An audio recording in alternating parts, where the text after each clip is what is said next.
Right now, as you're listening to this, the planet is asleep. Not all of it, of course. Somewhere the sun is up and somebody is stuck in traffic. But roll the globe slowly under the light, and you'll see it. A vast dark hemisphere where most of 8 billion people have closed their eyes for the night. Cities dimmed to a low amber hum, highways nearly empty. Whole countries breathing in and out together in the quiet. And every single one of those sleeping people is certain of the same simple thing. That tomorrow the world will still be here. That the lights will come back on.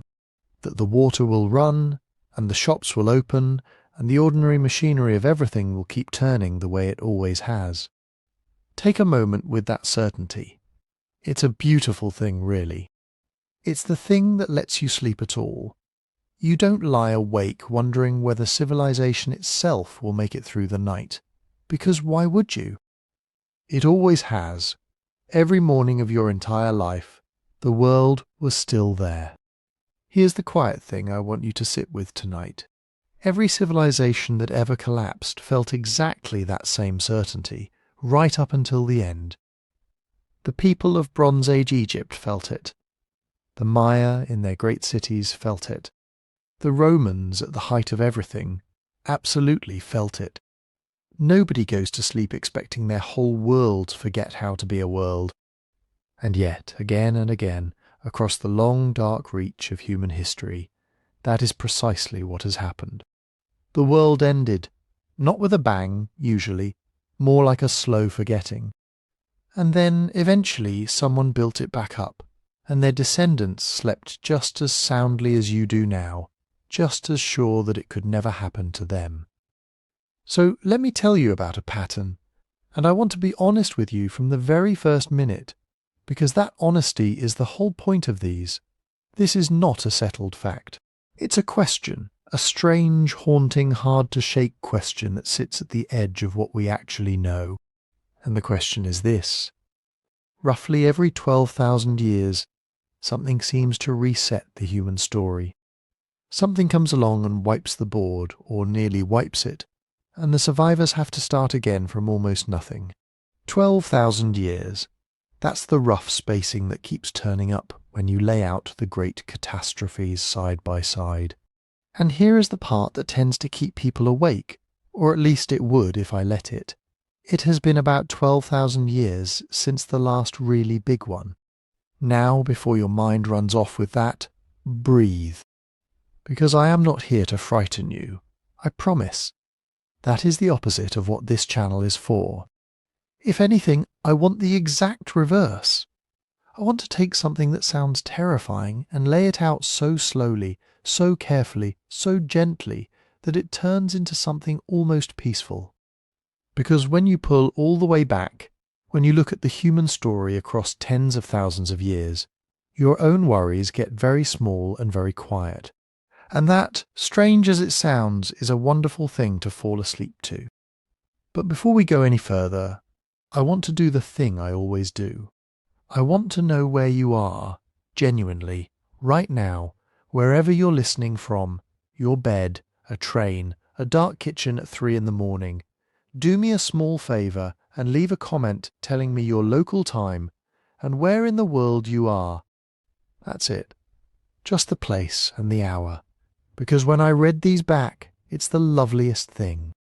It's someone in Tokyo at lunchtime, and someone in Sao Paulo just after midnight, and someone in a village in Ireland where the rain hasn't stopped for a week. It's Manila at dawn, and Chicago at bedtime, and a lighthouse keeper's cottage somewhere on a coast I've never heard of all at once.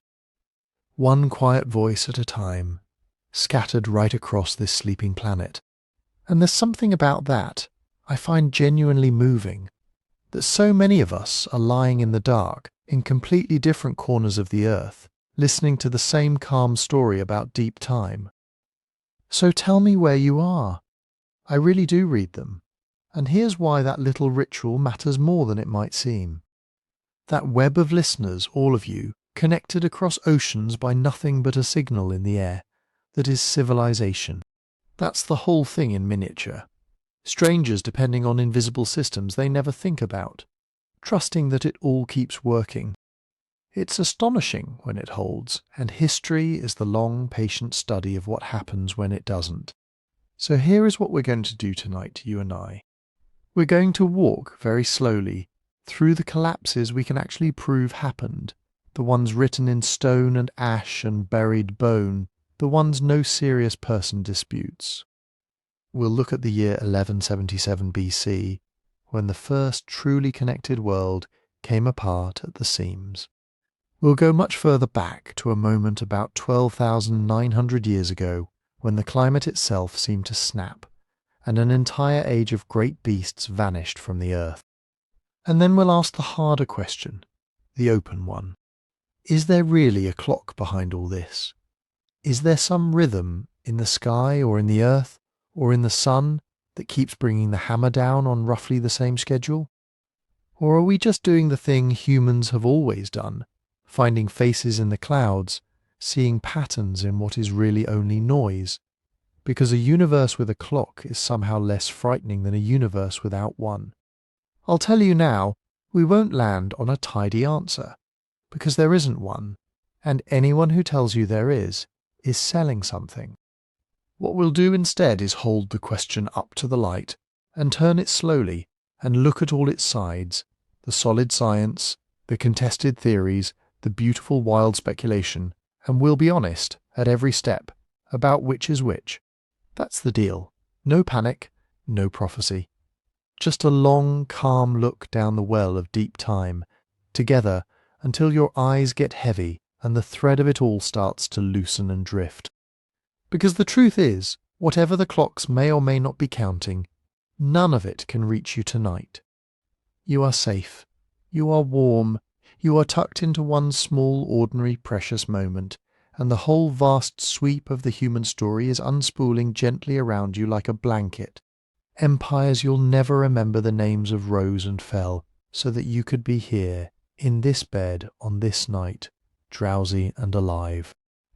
That's not a dreadful thought. That's an astonishing one. So settle in. Let your shoulders drop away from your ears.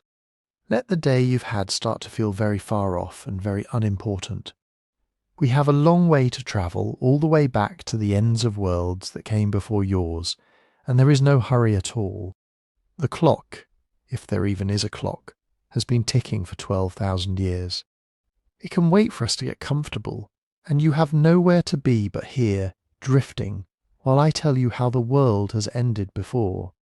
And the first thing to understand, before we go anywhere near the ends of those worlds, is what an ending actually looks like. Because I think most of us carry the wrong picture in our heads. When you hear the word collapse, your mind reaches for something loud and cinematic. A great city in flames, a tidal wave swallowing a coastline, a single terrible day when everything falls at once, and the credits roll. That's the version we're taught by films, and it's dramatic, and it makes for a good story.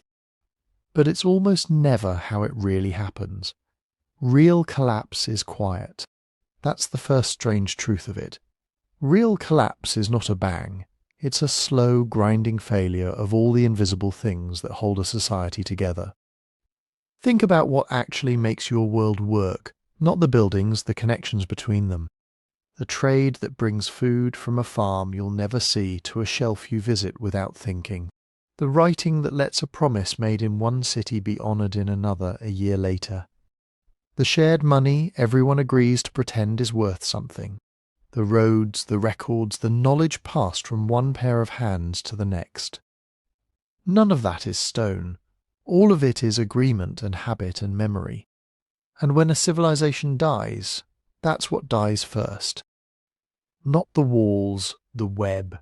Here's the thing you have to hold on to because it's the key to everything that follows. There's a difference between decline and collapse, and it's an important one. Decline is slow and it's ordinary, and it happens to everyone. A society gets a little poorer, a little weaker, loses a war, loses a province, tightens its belt. That's just the tide going out. Rome declined for centuries, and you could still, more or less, live a Roman life through most of it. Collapse is something else. Collapse is when the complexity itself unravels. It's when a society doesn't just get smaller, it forgets how to do the things it used to do. The skills evaporate. The knowledge that took generations to build up simply isn't passed on, because the people who held it scattered or starved or died, and there was no one left who needed it or could teach it. That's the real signature. Not a society that shrinks, a society that forgets, and I find that genuinely eerie in the quietest way. Because the clearest mark of a collapse when archaeologists dig down through the layers of the earth is very rarely a layer of ash or a field of skeletons. Sometimes it's that, but more often the clearest mark is silence. It's a language that was being written down, year after year, tax record after letter after inventory, and then just stops. The clay tablets end, the inscriptions vanish, and they don't resume for 200 years, 300 years, sometimes more. Somebody was keeping records, and then nobody was, and nobody would again for longer than the United States has existed. That gap in the writing is the sound of a world ending. It's the sound of the lights going out one house at a time until there's no one left to notice the dark. Picture it, softly, the way you might picture a scene in a dream. A city that once held tens of thousands of people. Craftsmen who could work bronze and cut stone and set a mosaic. Scribes who could read 3 languages. Merchants who knew the price of tin in a port 1,000 miles away.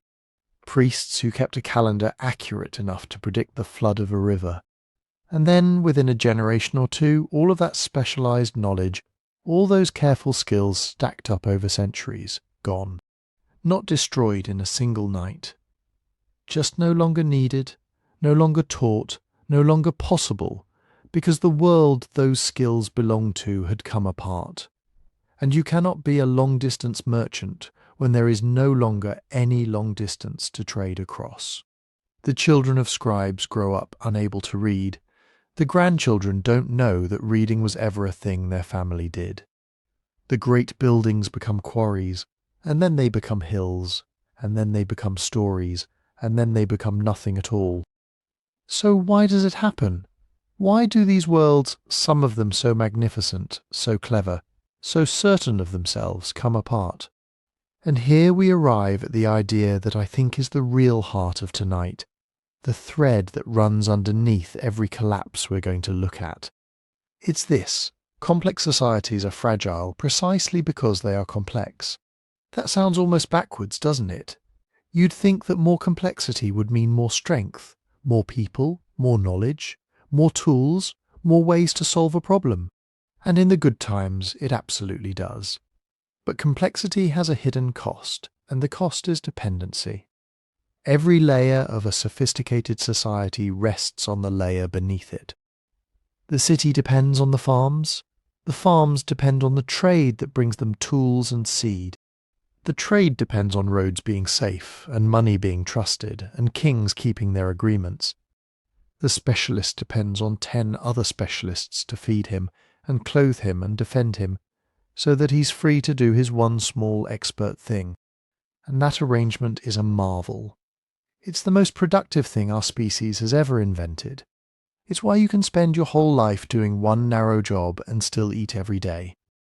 But it means that no single person anymore knows how to do very much on their own. Pull out one layer near the bottom, the trade, say, or the harvest, or the trust, and everything stacked on top of it starts to lean, and then to buckle, and then to fall. The more interconnected a world becomes, the more ways there are for it to come undone. The strength and the fragility are the same thing, seen from 2 directions. Interdependence is the superpower, and interdependence is the fault line, and you cannot have the one without the other. Keep that in the back of your mind as you drift, because we're going to watch it happen in slow motion, more than once. And I want you to notice each time how the very thing that made a civilization great, its connections, its reach, its beautiful, intricate web of mutual dependence, turned out to be the exact thing that killed it. Now, across the whole long span of human history, there have been many collapses, large and small. Cities emptied, kingdoms dissolved, cultures faded into others. But of all of them, there are two that we can date with real confidence, two that stand out from the noise like landmarks you can steer by. Two moments where we can say, with the ground and the science and the buried evidence backing us up, that something enormous happened and the human story lurched and a great deal was lost. One of them is fairly recent, as these things go, a little more than 3,000 years ago, in a Mediterranean world that had grown more connected than any before it. That's the one we'll walk into first, because it's the clearest example anyone has ever found of a globalized civilization falling apart, and it will show you every single pattern we just talked about, playing out in real names and real cities. The other is much, much older and much stranger and much bigger, about 12,900 years ago, when the world was only just crawling out of the last ice age, and something reached in and slammed the door shut again. That one didn't just topple kingdoms, because there weren't really kingdoms yet. That one rearranged the entire living world. And those two, the one about 3,200 years back, and the one about 12,900 years back, those are the bookends. They bracket the whole pattern we came here to examine. So let's go to the first of them. Let's go to a warm evening on the eastern shore of the Mediterranean, more than 3,000 years ago, when the most sophisticated civilization the world had ever seen was quietly, unknowingly, living through its final years, and had absolutely no idea that the end had already begun. To really feel what was lost, you have to first understand how astonishing it was. Because we tend to imagine the deep past as primitive, a few scattered villages, people scratching in the dirt, waiting for history to properly begin.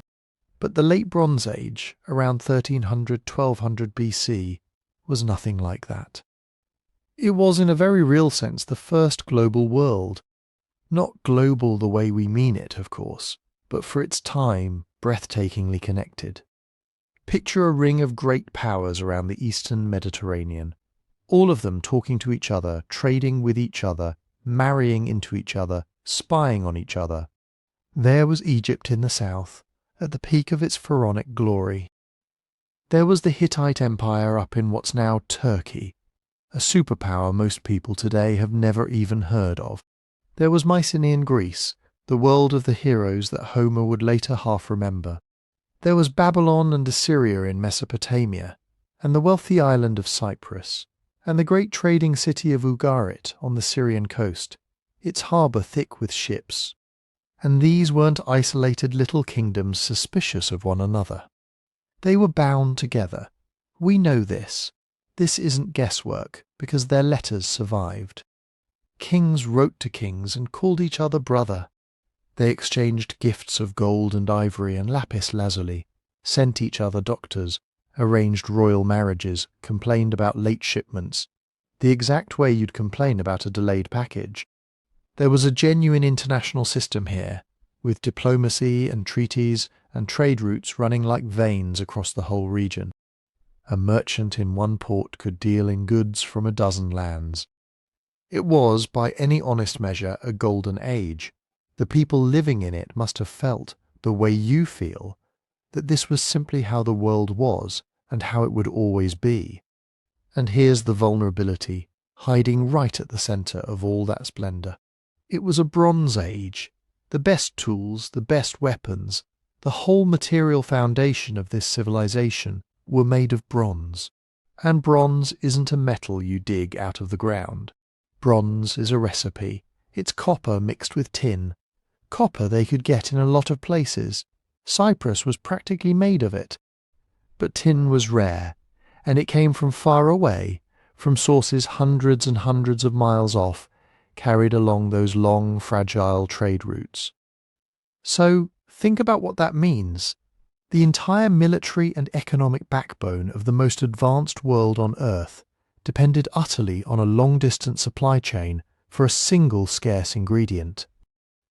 Cut that trade, and you cannot make bronze.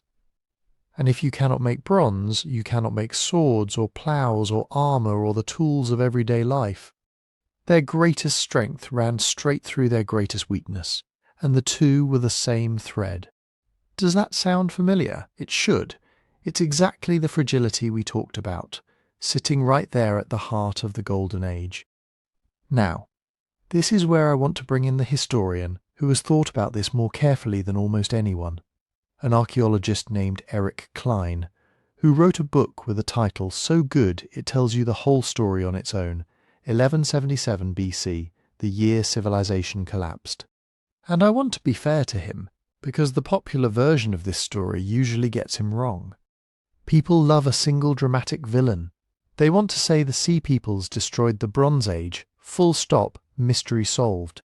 Klein's whole point is that it wasn't like that at all. There was no single cause. What there was instead was a perfect storm.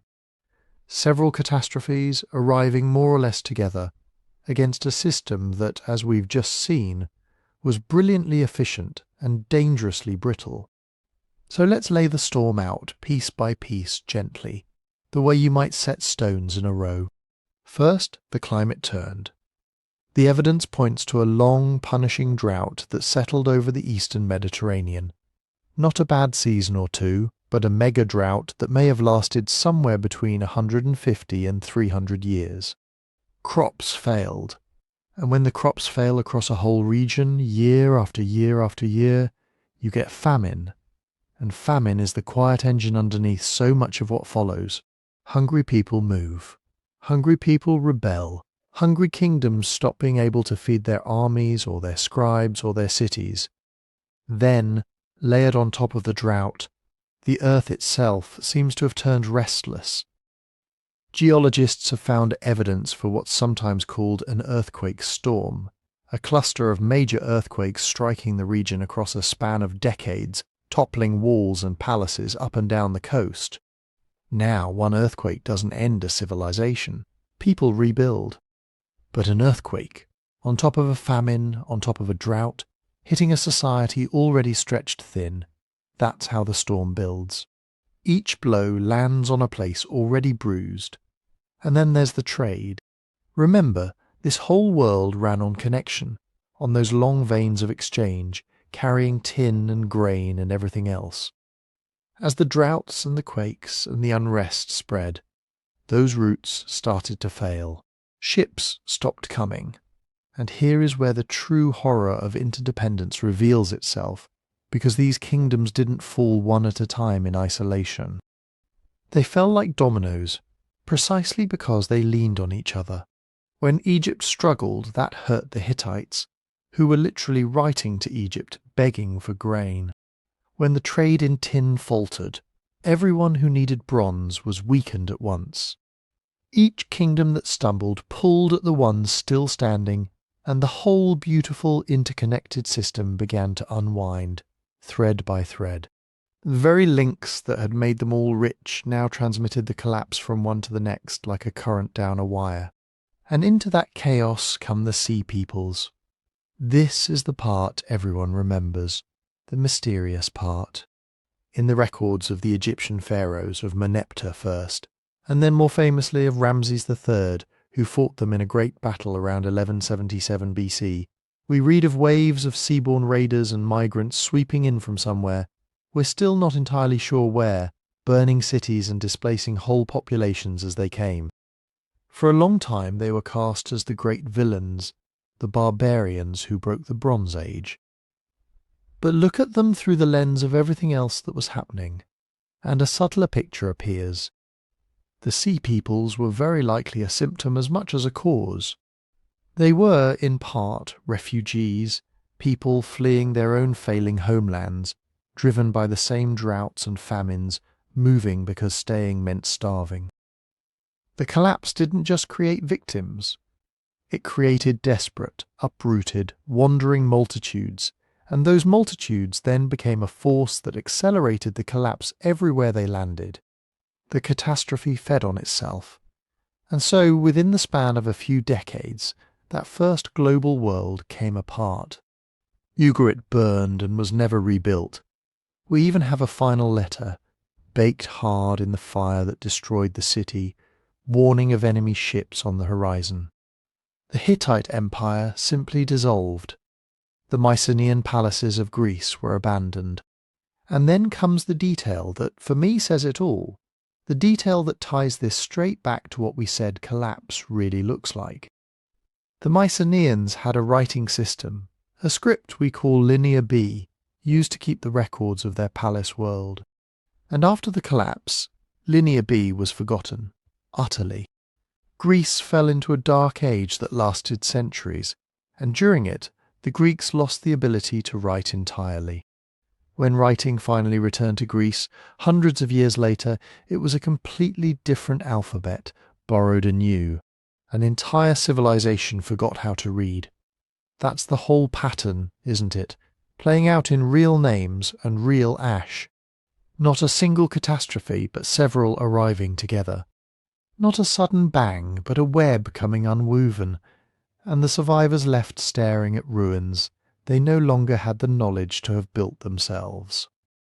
Civilization didn't pause in 1177 BC. It forgot itself. And the lesson it leaves for us, quiet and a little cold, is the one worth carrying into sleep. That the most connected world is always the most brittle world. The more tightly we weave ourselves together, the more spectacular we become, and the more there is to unravel. Hold that thought lightly as you drift.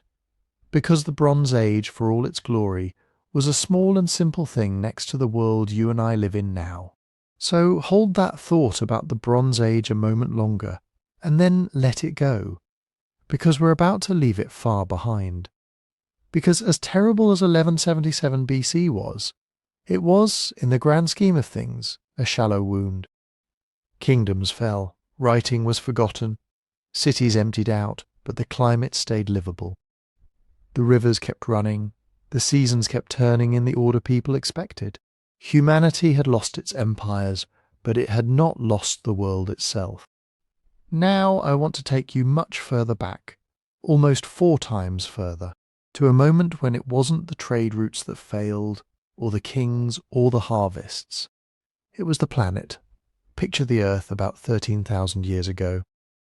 The Great Ice Age is finally loosening its grip. For tens of thousands of years, mile-thick sheets of ice had buried what is now Canada and northern Europe, and now, slowly, they're melting back. The world is warming. Forests are creeping north into land that had been frozen tundra. Herds of enormous animals are grazing across open plains. And scattered across every continent in small bands are people. Hunters, toolmakers, painters of caves. They are watching the world grow warmer and gentler year by year, and if any of them dreamed of the future, they surely dreamed of more of the same. More warmth, more game, an easier life for their children. And then, roughly 12,900 years ago, the warming stopped, and the world fell back into the ice. We call this the Younger Dryas, after a little Arctic flower, Dryas octopetala, whose pollen shows up in the mud of that era, blooming in places that had just started to grow forests. It's a gentle name for one of the most violent climate reversals we have ever found in the record of the Earth. Because here is the part that's genuinely hard to hold in your mind. This was not a slow slide back into cold over centuries. When scientists drill deep into the ice of Greenland and read the layers, year by year like the rings of a tree, they find that the plunge happened with almost unbelievable speed. In some readings, Greenland's climate shifted from mild toward near glacial in possibly as little as 3 years. 3 years, a single childhood. A person could remember the warm world of their earliest memories and stand, as an adult, in a landscape that had become something else entirely. Let that settle for a second, because it goes against everything we instinctively feel about the Earth.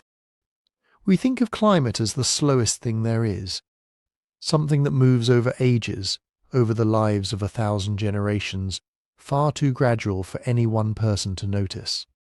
And most of the time that's true, but the ice cores are telling us that the climate has another setting, that under certain conditions it doesn't drift. It snaps, that the whole system can lurch from one state to another faster than a young person grows up. And nobody living through it would have understood why. There was no explanation available to them, only the cold coming back and staying for more than 1,000 years. The leading suspect, the one most scientists point to, is the ocean. As those great ice sheets melted, they poured unimaginable volumes of cold, fresh water into the North Atlantic. And the North Atlantic runs on a kind of conveyor belt. Warm water flowing north near the surface, cooling, sinking and flowing back south in the deep. It's the engine that keeps the northern world mild. Flood it with enough cold, fresh meltwater, and the belt can stall. The warmth stops coming north, and the ice returns. That's the mainstream explanation, and it's a good one, though, as we'll see later in this long night, it isn't the only story people tell about what happened. But set the cause aside for now, and look at what the cold did. Across North America in the space of this reversal, the giants died. And I mean that almost literally. The largest, most magnificent animals on the continent simply vanished from the record. The mammoths with their curling tusks and their shaggy coats. The mastodons, giant ground sloths that stood taller than a person, reaching up into trees. Dire wolves, short-faced bears, bears so large that when they stood upright they would have looked down on you. Camels and horses that had lived in the Americas for ages. One after another gone. A whole cathedral of enormous life emptied out. It is one of the great extinction events of the recent past, and it clusters tightly right here at the edge of the Younger Dryas. And the people vanished too, not the whole human species, but a particular people, a particular way of life. Across North America there had been a culture we call the Clovis, named for a town in New Mexico, where their beautiful fluted stone spear points were first found. For centuries these points turn up everywhere from coast to coast, the signature of a widespread, successful, mobile people who hunted those very giants. And then, around the onset of the Younger Dryas, the Clovis culture disappears from the archaeological record. Their distinctive points stop being made. Something ended for them, right here, at the same threshold. Now here's the detail that I find genuinely haunting. The one that makes this feel less like a list of facts and more like a scene you could kneel down and touch. At dozens of sites scattered across North America, more than 50 of them, geologists have found a thin, dark layer in the soil, a band of black, richer in organic material, laid down right at the start of the Younger Dryas. They call it the black mat, and it behaves like a line drawn across time. Because when you dig down through the earth and reach that black layer, you find something consistent, site after site. Below the black mat, underneath it, in the older ground, you find Clovis tools. You find the bones of mammoths and the other great beasts, and above the black mat, nothing. Not the tools, not the giants.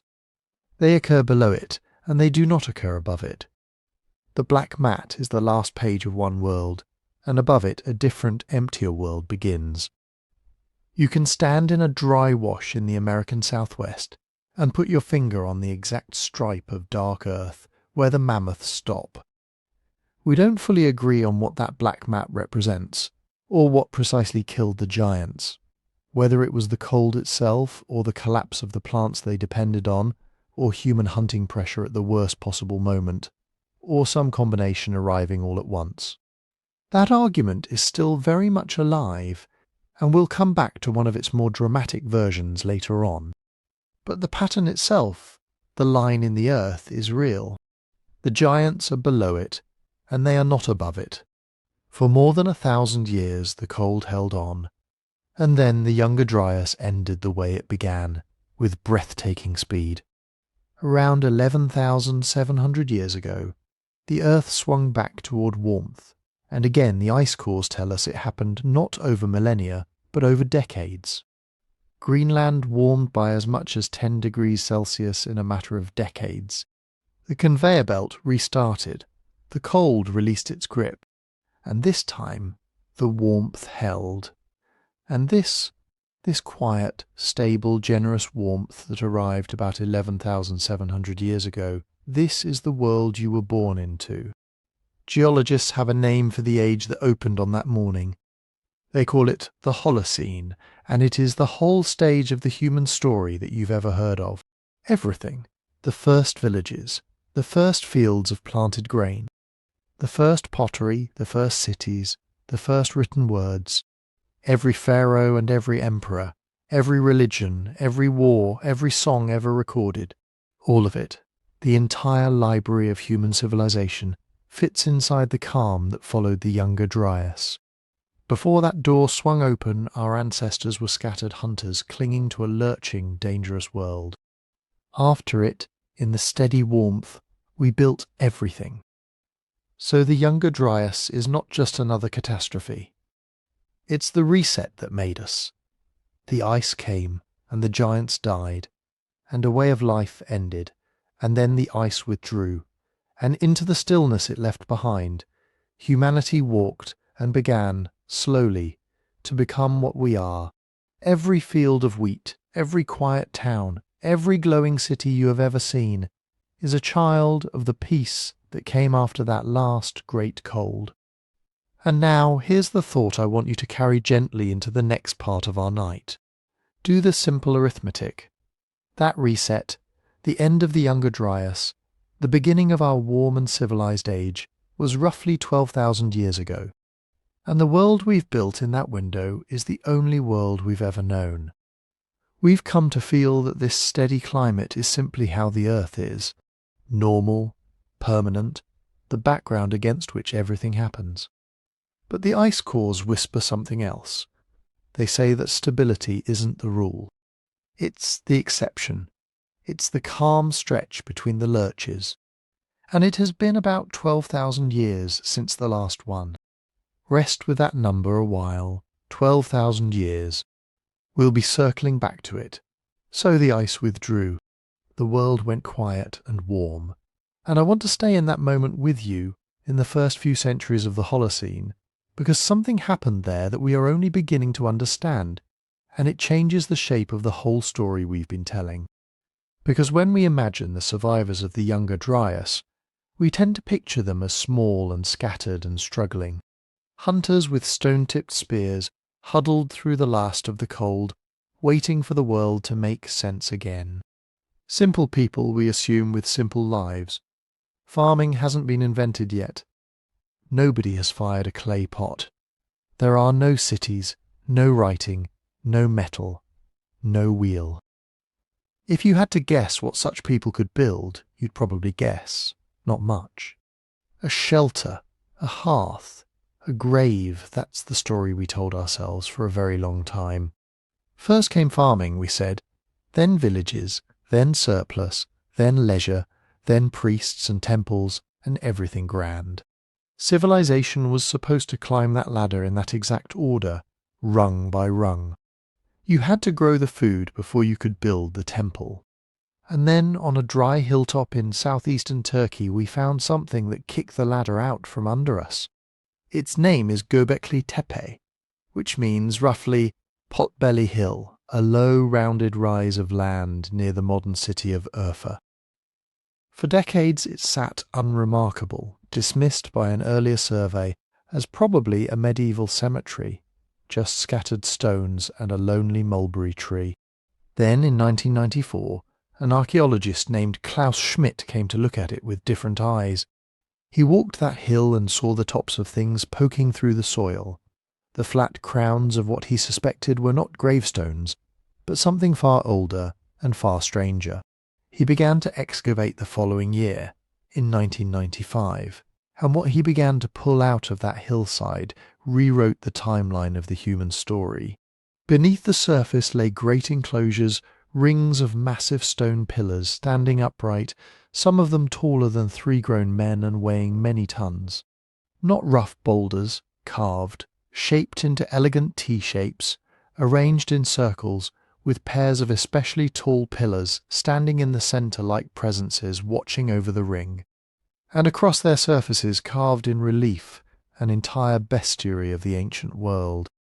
Foxes mid-leap, wild boars, snakes pouring down the stone in ribbons, scorpions, and vultures, wings spread again and again, vultures, the birds of death and the sky. Whoever made these had a vision, and hands skilled enough to press that vision permanently into rock. And here is the part that stops you cold. The oldest of these enclosures date to around 9,600 years before Christ, which places their making right at the tail end of the Younger Dryas, right as the Great Cold released its grip and the Warm Age began. These monuments were raised by people who had no farms, no pottery, no metal tools to carve the stone. They shaped these pillars with flint. No writing to plan the work, no wheel to move the stones, no draft animals. By every measure we used to think mattered, these were just hunter-gatherers. And yet they quarried multi-ton pillars, carried them, stood them upright in careful rings, covered them in art, and did it not once but over and over across generations on that hill.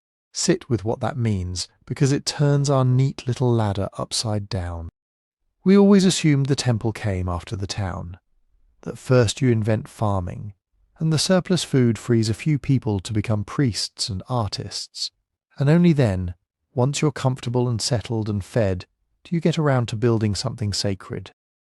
Göbekli Tepe says, maybe not, maybe it happened the other way around.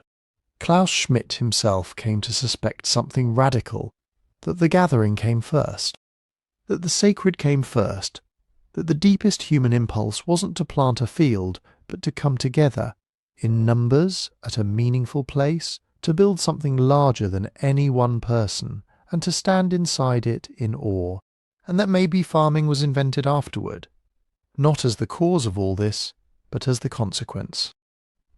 Because think about it, to raise these stones you needed crowds. You needed to feed those crowds day after day while they hauled and carved. And there is a tantalizing possibility that the need to feed the builders to keep the gatherings fed was one of the pressures that first pushed people toward taming wild grain. In other words, we may not have farmed our way to the temple. We may have built the temple and farmed to keep it standing. Now I want to be careful and honest here, the way I promised you I would be through this whole long night. Not everyone reads Göbekli Tepe the same way. Some researchers now think a few people may have lived there year-round, so calling it purely a temple with no settlement may be too simple. The exact story is still being carefully argued in the dirt, trowel by trowel. But the core fact, the one that shook the field when Schmidt announced it, nobody disputes. Monumental, deliberate, breathtaking stone architecture existed thousands of years before the things we assumed you needed in order to build it. It is older than Stonehenge by 6,000 years, older than the pyramids of Egypt by roughly 7,000. When those pillars went up, there was no such thing as a city anywhere on earth. And then there's the last strange detail, the one I find the most moving of all.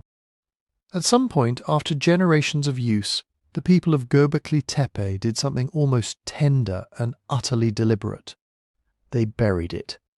They didn't abandon the site to the wind and let it slowly silt over.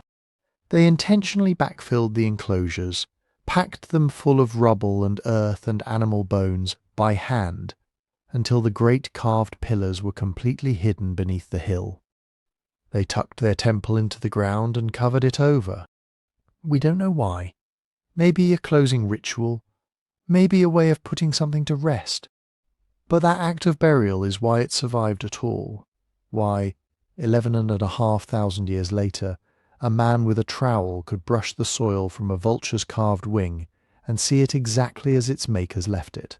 And this is why I wanted to bring you here, to this hill, on this particular night. Because think about who these people were. They, or their parents, or their grandparents, had lived through the end of a world. They had survived the last great cold, the ice returning, the giants dying, the black mat, the old certainties torn away. They came out the other side of a genuine planetary reset. And what did the survivors do? They didn't just scrape and endure. They gathered, they carved, they raised the heaviest, most beautiful, most meaningful thing they could imagine out of the bones of the landscape, and they stood inside it together. People who had watched the world end used their hands to make something that said, "We are still here, and this matters, and we will build." That, I think, is the quiet thing worth holding as you drift tonight. Every reset in this story is also a beginning. The Younger Dryas ended a world, and out of its silence, almost immediately, on a warm hill in Anatolia, people began the next one. The cold took the mammoths and the Clovis hunters, and the warmth that followed gave us the very first monument, raised by hands that had known catastrophe. It's a pattern we're going to see again and again as this night goes on. The ending and the beginning are never really two separate things. They're the same hinge, seen from either side.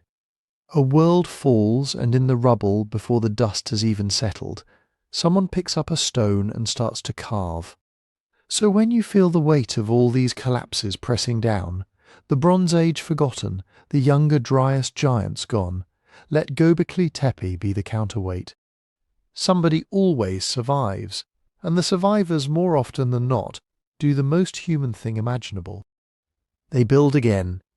They make something to hold the pieces of the old world together and to point the way into the new one. Even at the very bottom of the deepest reset we know of, there was already someone, on a hill, raising a temple to the sky. So let's do the thing I keep promising and keep circling around. Let's lay the numbers out, side by side in the quiet, and simply look at them. No drama. Just the dates on the table between us. Here's the first one. About 12,900 years ago, the world lurched back into the ice. The Younger Dryas. The giants died. The Clovis hunters vanished. A line of black earth was laid across a continent. And then, about 11,700 years ago, the cold released. The warmth came flooding back, and the Holocene began, the stable, generous age that gave us farming and cities and everything we call history. Call that whole reset, roughly, the end of the last world and the start of ours. Round it off, gently, to about 12,000 years ago. Now here's the second one. About 3,200 years ago, 1177 BC, and the century or so around it, the first great interconnected civilization we know of came apart. Egypt and the Hittites and Mycenae and the rest, the whole shining Bronze Age web, unravelled in a perfect storm of drought and famine and fire and collapse. Not a planetary reset like the Younger Dryas, a smaller thing, but a real one, a world that forgot itself. And here's the third number, the one you're lying inside of right now. Today, the present, roughly 12,000 years after that last great reset opened the door to civilization in the first place. So put them in a row. 12,000 years ago, the world resets and we begin. And now, 12,000 years later, here we are. And a certain kind of thought rises up almost on its own, doesn't it? Unbidden. A little cold at the back of the neck. The gap from the last great reset to now is about 12,000 years. If that gap were a heartbeat, if the world had some slow, vast pulse, then we would be arriving right about now at the next beat. That's where the shape of this whole video comes from. That's the shadow it's been casting since the first minute. 12,000 years since the last one, and here we sit. And it's a powerful feeling. I won't pretend it isn't. There's something in us that lights up when the numbers seem to rhyme like that. But this is exactly the moment right here in the dark, half asleep, where I have to be completely honest with you. Because I care more about telling you the truth than about giving you a chill. And the honest truth is this: 2 or 3 dates in a row is not a cycle. It is not a proven rhythm. It is not a clock. Not yet. Maybe not ever. Let me tell you why I have to say that, and say it plainly. Your mind, my mind, everyone's mind is a pattern-finding machine. It's the single thing we do best, and it's the reason our ancestors survived. We are built, down to the wiring, to see the shape in the noise, to notice the rustle in the grass that might be a predator, the recurrence that might be a season, the face in the shadows on the wall. And most of the time that gift kept people alive. But it comes with a flaw baked right into it. We see patterns even when there aren't any. We see the face in the clouds. We feel that the dice are due to come up our way. We connect 3 dots into a line and feel absolutely certain the line continues, when really it was just 3 dots. Give a human being a handful of dates and a little dread, and the mind will happily, confidently hand back a clockwork, whether or not the universe ever built one. And the dates themselves are softer than they look when you write them cleanly on a page. About 12,000 years. Roughly 3,200. Reach into deep time, and the numbers come with wide margins, blurred edges, honest uncertainty measured in centuries. And the 2 events aren't even the same kind of thing. One was the whole planet's climate snapping like a whip. The other was a network of kingdoms falling apart under human and natural pressures combined. Calling them 2 ticks of the same clock is a bit like hearing a church bell and a car door slam and insisting they're keeping the same time. They might be, but you have not, by any honest measure, found a rhythm. You found 2 events and a very willing imagination. So I'm not going to stand here in the dark and tell you a 12,000-year clock is real. It might be a genuine signal. It might be the ghost our pattern-hungry minds conjured out of a coincidence. Sitting where we are right now with what we honestly know, we simply cannot tell those 2 possibilities apart. And I think there's something almost restful in admitting that, in letting the question just be a question, open and unresolved instead of forcing it shut. But, and here's the thing, a pattern doesn't have to be proven to be worth chasing. The most interesting question in the world is often the one nobody has answered yet. Because if there really is some rhythm underneath all this, then it can't just be a magic number floating in the void. A rhythm needs a drummer. A cycle needs a cause. Something in the actual physical world would have to be keeping the time. And that's the question worth staying awake for, or rather worth drifting off on. Not is 12,000 years spooky, but is there anything real out there that could tick at something like that pace? Is there a clock, an actual clock, hidden somewhere in the machinery of the world? And when you go looking for candidates, when serious people have gone looking, they tend to find themselves staring in one of 2 directions. You can look up, out past the roof, past the weather, past the moon, into the dark. Because space is not empty, and it is not still. It's full of moving rock and ancient debris, streams of it, rivers of shattered comet threading through the paths our planet crosses year after year. Some have wondered whether catastrophe from above might not be random at all, whether the sky itself might run on a schedule, whether the Earth might pass through the same dangerous stretch of space on some long and patient loop. That's one clock, a clock in the sky, or you can look down and in, at the Earth beneath you and the sun that lights it. Because our own planet keeps time in ways we can actually measure, the slow wobble of its axis, the tilt of its poles, the stretching and rounding of its orbit, the deep pulse that paces the coming and going of the ice ages. And the sun has its own moods, its long quiet spells, and its sudden violent storms. Maybe the drummer isn't out in the void at all. Maybe it's right here, under our feet and over our heads, in the rhythms of the ground and the star we circle. That's the other clock. A clock in the earth and the sun. 2 candidates, one overhead, one underfoot. And over the next stretch of our long night together, we're going to walk up to each of them, slowly, and hold it to the light, and ask the same fair question of both. Is this a real clock, or just another face we've seen in the clouds? We'll take the sky first, and then the earth, and I promise you the same honesty about each that I've tried to give you tonight. What's solid, what's argued over, and what's simply someone's beautiful guess. But before we go, let me set your mind at ease, because it's late, and this is meant to ease you towards sleep, not away from it. I did not bring you here to frighten you. There is no date on a calendar with your name on it. Nothing about lying here in the dark tonight is any more dangerous than it was last night, or the night before, or any of the 10,000 nights of your life. We are not counting down to anything. We're just doing the oldest and gentlest thing our species does, looking up at the deep past and the deep future, and wondering how it all fits together, holding a big, quiet question up to the light and turning it, slowly, the way you'd turn a stone found on a beach.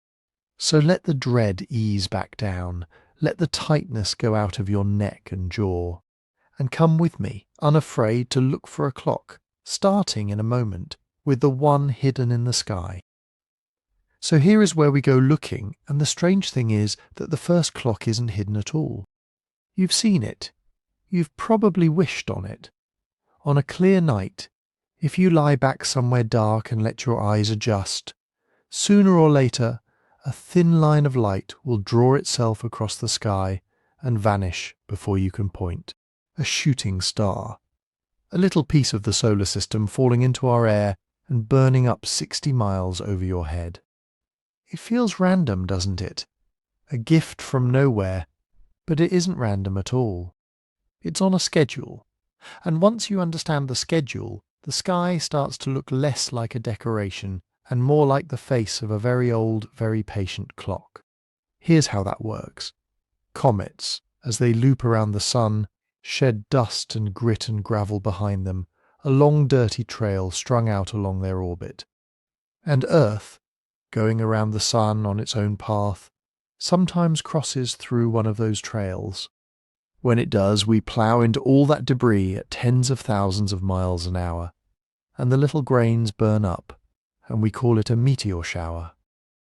That's why the good showers come at the same time every year. The Perseids in August, the Geminids in December. We're not stumbling into them. We're keeping an appointment. Every year, on roughly the same night, Earth arrives at the same corner of its orbit and passes through the same river of dust it passed through last year, and the year before, and 1,000 years before that. Now, most of these streams are gentle, thin, faint, pretty. But there's one that's different, and it's the one this whole story turns on. It's called the Taurid stream, because the meteors seem to fall from the direction of the constellation Taurus. And it isn't a thin little ribbon, it's enormous. It's a vast, sprawling, spread-out cloud of material so wide that Earth doesn't cross it once a year like the others. We cross it twice, once around the end of October, right around Halloween, which is why you may have heard the Taurids called the Halloween fireballs, and again in the summer in daylight, when we can't easily see it. Twice a year, every year, we pass through this immense drift of ancient rubble. And the question that has haunted a small group of scientists for decades is simple. Where did all of it come from? The ordinary answer is a comet called Encke. Comet 2P, Encke to give it its proper name. It's a small comet on a short, tight orbit, and it's clearly tangled up in the Taurid stream, clearly one of the sources of all that dust. But here's the thing that bothered people. Encke is small, and the Taurid stream is not small. There's just too much stuff out there, spread over too much space, for one modest little comet to have made it all.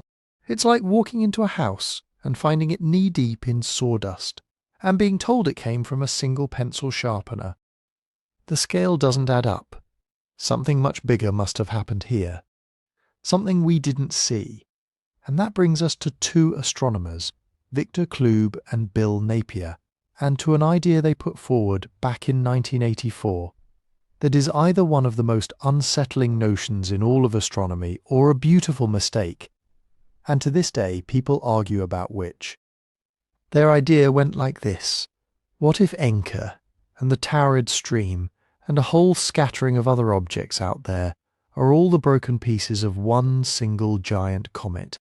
Not a normal comet, a monster, something maybe 60, 100 kilometers across, that came wheeling in from the outer dark tens of thousands of years ago, got caught by the sun's gravity into the inner solar system, and then, sometime in the last 10 to 20,000 years, began to come apart, to fragment, to crumble into a fleet of smaller comets and a colossal cloud of debris, all of it still travelling together, still following the same broad orbit, still crossing Earth's path twice a year. Sit with the timing of that for a second, because it's the part that makes the hair stand up. 10 to 20,000 years ago. That's not deep geological time. That's not millions of years. That's the span of human memory. That's the world of the Younger Dryas, the world of the cave painters, the world of the people who would go on to raise Göbekli Tepe.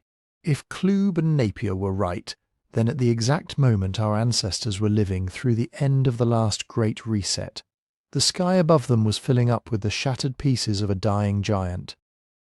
Klube and Napier gave their idea a name: coherent catastrophism.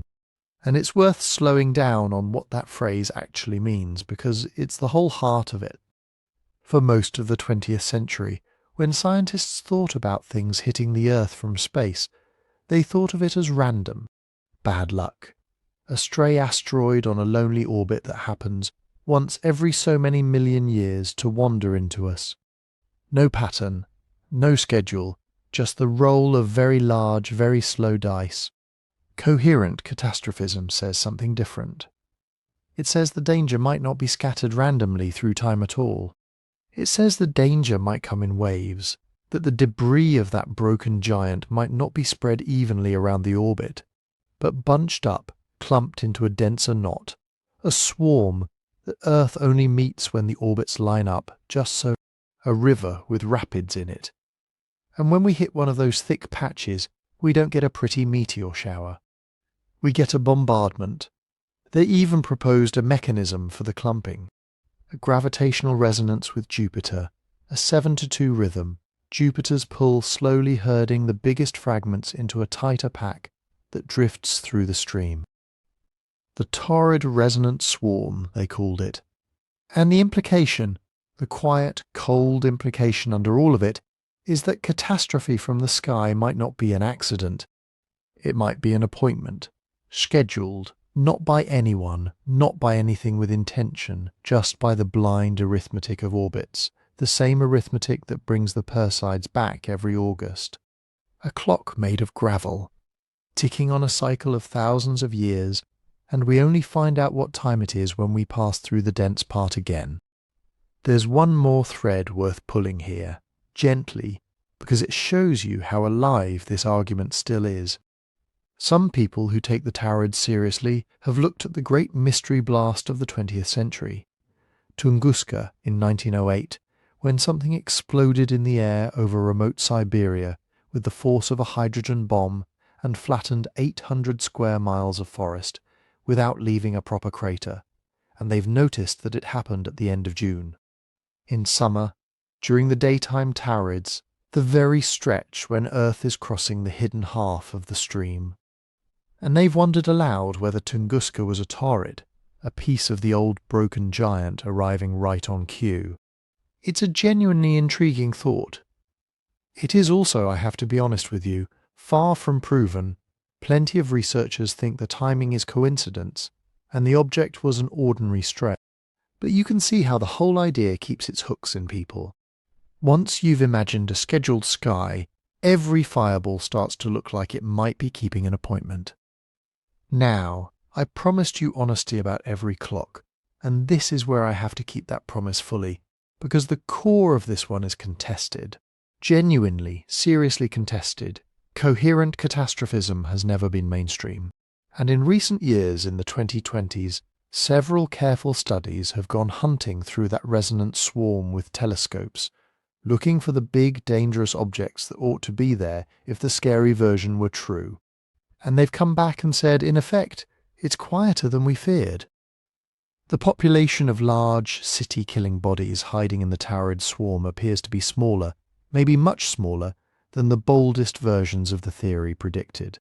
The stream is real, Enki is real, the twice-a-year crossing is real, and you can watch it yourself. But the idea that it's loaded with hidden giants on a doomsday schedule, that part is not established. It's argued over, Some of the sky may be a loaded gun, or it may be mostly dust and a few pebbles and a story we told ourselves because the dark makes us nervous. Honest people looking at the same sky disagree, and maybe that's the right note to drift off on. Because whichever way that argument finally lands, the smaller truth underneath it is solid, and it's lovely, and it's a little haunting. Twice a year, without fail, our planet really does sail through the wreckage of something that fell apart before our species learned to farm. That's not speculation, that's just true. So the next time you're outside on a cold October night and a thin line of light slides across the dark and someone tells you to make a wish, you can. But know what you're really looking at. That streak isn't magic. It's a splinter of an old broken traveller burning up at last after tens of thousands of years, arriving right on time. A fragment of a clock older than everything you are. And it kept its appointment with you tonight. But a splinter burning up 60 miles overhead is a gentle thing. It's beautiful precisely because it's harmless. The debris is small, the air stops it, and all that reaches you is the light. The obvious next question, the one that turns the pretty picture cold, is what happens when the thing coming down isn't a grain of sand? What happens when it's the size of a house, or a hill, or a mountain? What happens when Earth crosses the thick part of the stream and something big enough to survive the fall comes through? And there is a hypothesis, a serious, published, deeply contested hypothesis that says we don't have to imagine it. That says it already happened, at the worst possible moment, and that we've been walking over the evidence for 12,000 years without knowing what we were standing on. It has a name that sounds almost bureaucratic for something so dramatic. The Younger Dryas Impact Hypothesis. And you'll notice the words in it because we've met that first part before. The Younger Dryas, the Great Reset, the moment about 12,900 years ago when the warming world slammed back into ice, when the mammoths vanished, when the Clovis people disappeared and the black mat settled down over their world like a lid. For most of the time scientists have studied that event, they've blamed it on water. Meltwater from the dying ice sheets, they think, flooding into the North Atlantic and stalling the great ocean current that carries warmth north, plunging the hemisphere back into cold. That's the mainstream story, and it's a good one, and it may well be right. But in 2007, a team led by a physicist named Richard Firestone published a paper in one of the most respected journals there is, and they proposed something else entirely. They said the trigger wasn't water, it was fire. They argued that around 12,900 years ago, a comet or a swarm of comet fragments, you can hear the echo of the last chapter already, struck, or more likely, exploded in the air over North America. An airburst. Not a crater necessarily, but a detonation in the sky, a wall of heat and shock rolling out across a continent, and that this is what lit the fires, killed the great beasts, ended Clovis, and knocked the climate back into the freezer. One bad afternoon, they suggested, that reset the entire human story. Now, that's a very big claim, and big claims need big evidence, so let me tell you what they say they found. Because it's specific, and it's the specificity that has kept this fight alive for going on 20 years. They pointed first to a spike of platinum. Platinum is rare in Earth's crust, but more common in certain kinds of space rock, and they and others found an unusual platinum enrichment in the Greenland ice, laid down right around 12,800 years ago, a thin metallic whisper of something that wasn't from here. They pointed to nanodiamonds, tiny microscopic diamonds, the kind that can form in the heat and pressure of a violent impact scattered through the sediments of that exact layer. They pointed to magnetic microspherules, little frozen droplets of once molten material, the kind of thing you'd expect if something had flash-heated the ground. And they pointed to soot and carbon in the black mat itself, the signature, they argued, of a continent that had briefly been on fire. Line those up, and it sounds overwhelming, doesn't it? Platinum from the sky, diamonds born in an instant of heat, molten droplets, ash from a burning world, all in the same thin band of earth, all dated to the same terrible moment. If you only heard that list, you'd think the case was closed. And here is where I have to do the honest thing again. The thing this whole video is really about, because the case is very far from closed. In fact, if you ask most working scientists in the relevant fields today, they will tell you the Younger Dryas Impact Hypothesis is not just unproven, but largely refuted. And it's worth understanding why, because watching a scientific community wrestle with an idea like this is watching the machinery of knowledge actually run. The objections came in waves, and they were serious. Other researchers went to the same sites, or to new ones, and tried to find the same signatures, and often couldn't. The nanodiamonds proved slippery. Some teams reported them, others looked at the very same samples and said what you're calling nanodiamonds is something more ordinary, misidentified. The microspherules turned out to have mundane explanations too. Some can be made by wildfires, by volcanism, even by industrial contamination, by ordinary processes that have nothing to do with anything falling from space. The dating came under fire. The argument being that the various clues gathered from dozens of scattered sites don't all actually line up on the same razor-thin moment, the way a single global impact would demand. Smear the dates even a little, and your one catastrophic instant dissolves into a blur. And underneath all of it sat the hardest question of all. Where's the crater? A strike big enough to reset a hemisphere ought to leave a wound, and no one has ever found an undisputed one of the right size and the right age. The airburst idea sidesteps that. An explosion in the air leaves no hole. But a hypothesis that explains away its own missing evidence is a hypothesis on thin ice, and its critics know it. And yet, here's the part that makes this more than just a dead idea worth mentioning for tidiness. It won't die, because supporting papers keep appearing. Year after year, a persistent group of researchers keeps publishing new work, a fresh platinum anomaly at a new site, a new claim of impact glass, a burn layer at the bottom of a lake in one place, a scorched sediment somewhere else. The proponents haven't gone quiet, and they haven't conceded.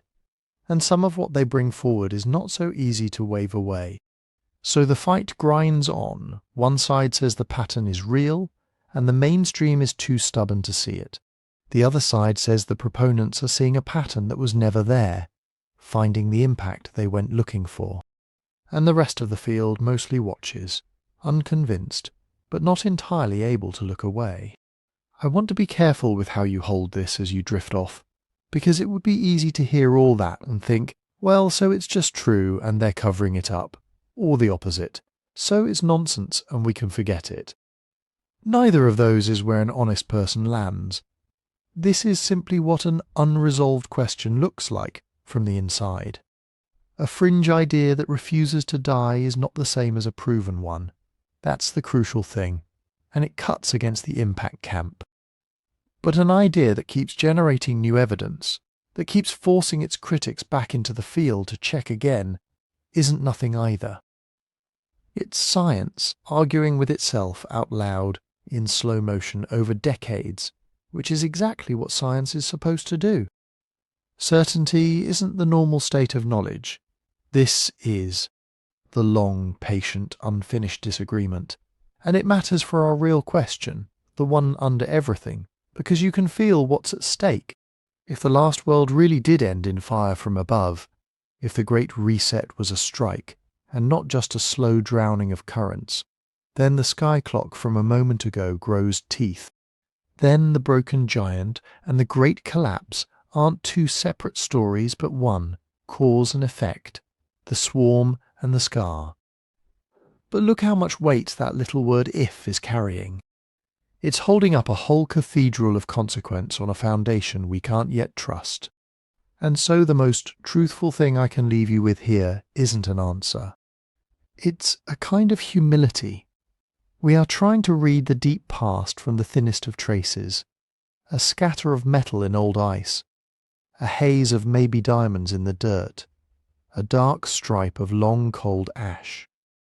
We are standing over a layer of earth 12,000 years old, holding it up to the light, and honestly, genuinely disagreeing about what it's trying to tell us. There's no shame in that.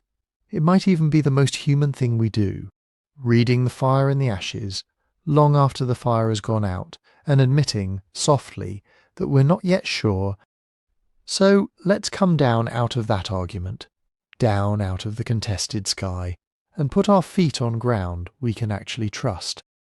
Because after all that maybe and if and honest people disagree, it would be fair for you to wonder whether anything about these deep clocks is solid. And the answer is yes.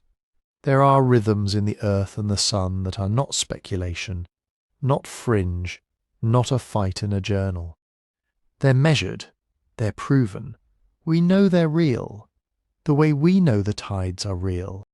The only trouble, and it's a beautiful, honest trouble, is that when you go looking in those proven clocks for the one thing you came for, the neat 12,000-year bell, it simply isn't there. And where it isn't is almost more interesting than where it is. Start with the biggest and best established rhythm of all. Back in the early 20th century, a Serbian engineer and mathematician named Milankovitch sat down and did something almost heroic in its patience.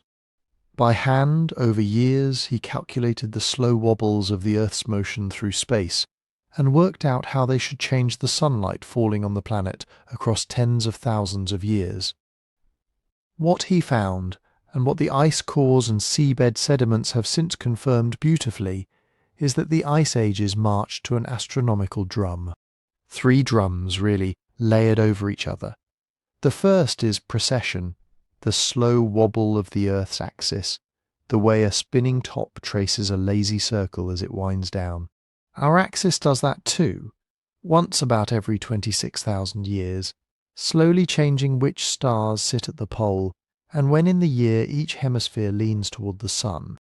The second is obliquity, the tilt of the axis itself, which nods up and down between about 22 and 24.5 degrees over roughly 41,000 years, gently strengthening and softening the seasons.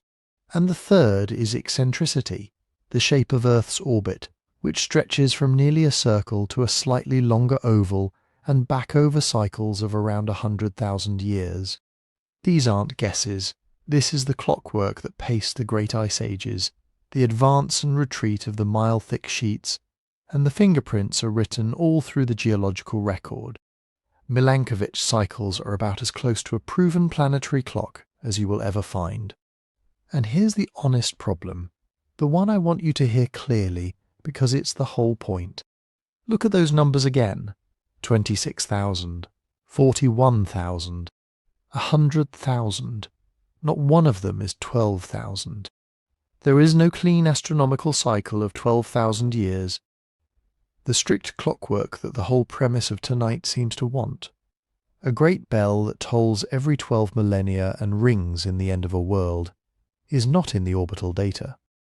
It just isn't. If someone tells you the heavens are set to go off on a 12,000-year timer, the sky itself politely disagrees. Now, you could stop there, and some careful people do, and say, well, that settles it. The cycle's a mirage. But that would be its own kind of dishonesty, because it would ignore the smaller tremors. Because the big Milankovitch drums are not the only rhythms the Earth and Sun keep. There are faster, rougher pulses layered on top of them, and these are real too. Take the Sun. Our star is not the steady, changeless lamp it looks like. It breathes, it has moods, and every so often it goes quiet, really, measurably quiet, in what we call a grand minimum. The most famous is the Maunder minimum, a stretch from roughly 1645 to 1715, when sunspots very nearly vanished from the sun's face for 70 years. And it lines up, strikingly, with the coldest depths of what history remembers as the Little Ice Age, frozen rivers, failed harvests, the Thames in London icing over solid enough to hold fairs on the ice. We don't think the quiet sun caused all of that by itself. Volcanoes and other forces had a hand, and a great deal of the cold was surely their doing. But a subdued sun in those years almost certainly deepened it. And the Maunder minimum wasn't a one-off freak either.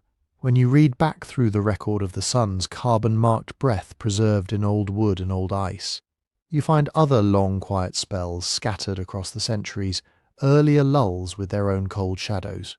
Which is the unsettling part. Grand minima are real and they recur, but they don't run on a tidy schedule you can circle on a calendar. They come, they go, they cluster and scatter. The sun keeps its own irregular time, and even now, watching it as closely as we do, we can't reliably predict when it will fall quiet again. Then there's the field beneath our feet, or rather the invisible one around us. The Earth's magnetic field, the great shield that turns away the worst of the solar wind and keeps the atmosphere from being slowly stripped into space. We tend to think of it as fixed. North, always north. It isn't. It wanders, it weakens, and every so often it does something genuinely alarming. Around 41,000 years ago, and hold on to that number because it's a strange near rhyme with the tilt cycle, though that may be pure coincidence, the field did something called the Lachamp excursion. For a geologically brief window it nearly collapsed. Its strength fell to a small fraction of normal. The poles staggered and briefly flipped and then flopped back, and for a while our planet's shield was running at a whisper. More cosmic radiation reached the ground, more of that telltale space-forged carbon rained into the atmosphere and got locked into the trees and the ice, which is partly how we can date the event so precisely. It didn't end the world, our ancestors lived straight through it, but it's a sobering reminder that even the shield can flicker. So gather all of that up now, gently, and see what we've actually got. On one hand, no single clean clock, no great 12,000-year bell hidden in the orbits, no tidy timer counting down to a scheduled doom. That comforting, frightening idea just doesn't survive contact with the real astronomy. But on the other hand, not silence either. What we have instead is something subtler, and I think more interesting. We have many clocks, a slow one in the wobble of the axis, a slower one in the stretch of the orbit, a ragged one in the moods of the sun, another in the flickering of the magnetic shield, and out beyond them, still argued over, maybe a river of debris crossing our path twice a year. Different rhythms, different lengths, none of them lined up, each one humming along on its own beat, mostly out of step with all the others. And that overlapping out-of-step humming might be the real answer hiding inside the wrong question. Because most of the time, these rhythms cancel out. A quiet sun in a warm orbital phase is survivable. A weak magnetic field in a stable climate is survivable. Any one drum on its own we can live through, and our ancestors did. But every so often, by nothing more than chance, several of them come around to their low point at once. The orbit stretches cold, and the sun falls quiet, and the shield thins, and maybe, just maybe, the sky is crossing a thick patch of the stream, and suddenly you don't have one manageable stress. You have four of them chiming together in the same rare, unlucky century. That's the perfect storm again, isn't it? The same shape we saw at the end of the Bronze Age, only now written across the whole planet and drawn out over the whole of deep time. Not one clock striking midnight. Many clocks occasionally, briefly agreeing. And when enough of them agree at once, that's when a world can end. Which means the honest answer to, is there a cycle, may be, no, and something stranger. Rest with that a moment, and let it carry you down towards sleep. And here is a strange thing about a world that ends. It doesn't always leave ruins, sometimes it leaves a story instead. A story told around a fire, then told again, then told 1,000 more times across 100 generations, worn smooth like a river stone by all the mouths that carried it. And if you go looking, really looking, across every inhabited continent, in languages that never touched, among peoples who never met, you find the same story waiting for you almost everywhere. The water came, and it took the world. Think about how odd that is. Not one flood myth, not two, hundreds of them, scattered across the whole map of humanity, like the same seed blown into every soil. The oldest written version we have is Mesopotamian, older than the Bible itself, told in cuneiform pressed into wet clay thousands of years ago. In it there is a man named Utnapishtim, and the gods decide to drown mankind, and one god quietly warns him. So he builds a great boat. He seals it with pitch. He loads it with his family and the seed of every living thing, and the rains come and the world dissolves into water, and even the gods are frightened by what they have done. When the rain stops, the boat comes to rest on a mountain, and he sends out a dove, and then a swallow, and then a raven to see if the waters have gone down. If that sounds familiar, it should. That story is Gilgamesh, and it is centuries older than the one you probably know first. Because then there is Noah, the same ark, the same 40 days, the same dove sent out over the water, the same mountain where the boat comes to rest at last. And you might think, well, one borrowed from the other, and maybe it did. But the flood doesn't stop at the edge of the Near East. In India, the old texts tell of Manu, the first man who is warned by a fish to build a boat before the deluge swallows everything, and who is towed to safety on a mountain peak while the whole earth drowns beneath him. Cross the entire ocean to the Americas, and the indigenous peoples there tell their own versions. A great flood, a handful of survivors, a world made new from the mud. In the Pacific, in China, in the myths of Northern Europe, the water keeps rising. It is one of the most universal stories our species has ever told. And here's the question that should keep you gently turning it over as you drift off. Why? The comfortable answer is that floods are just common. Rivers flood. People live near rivers. Every culture has a bad season it remembers.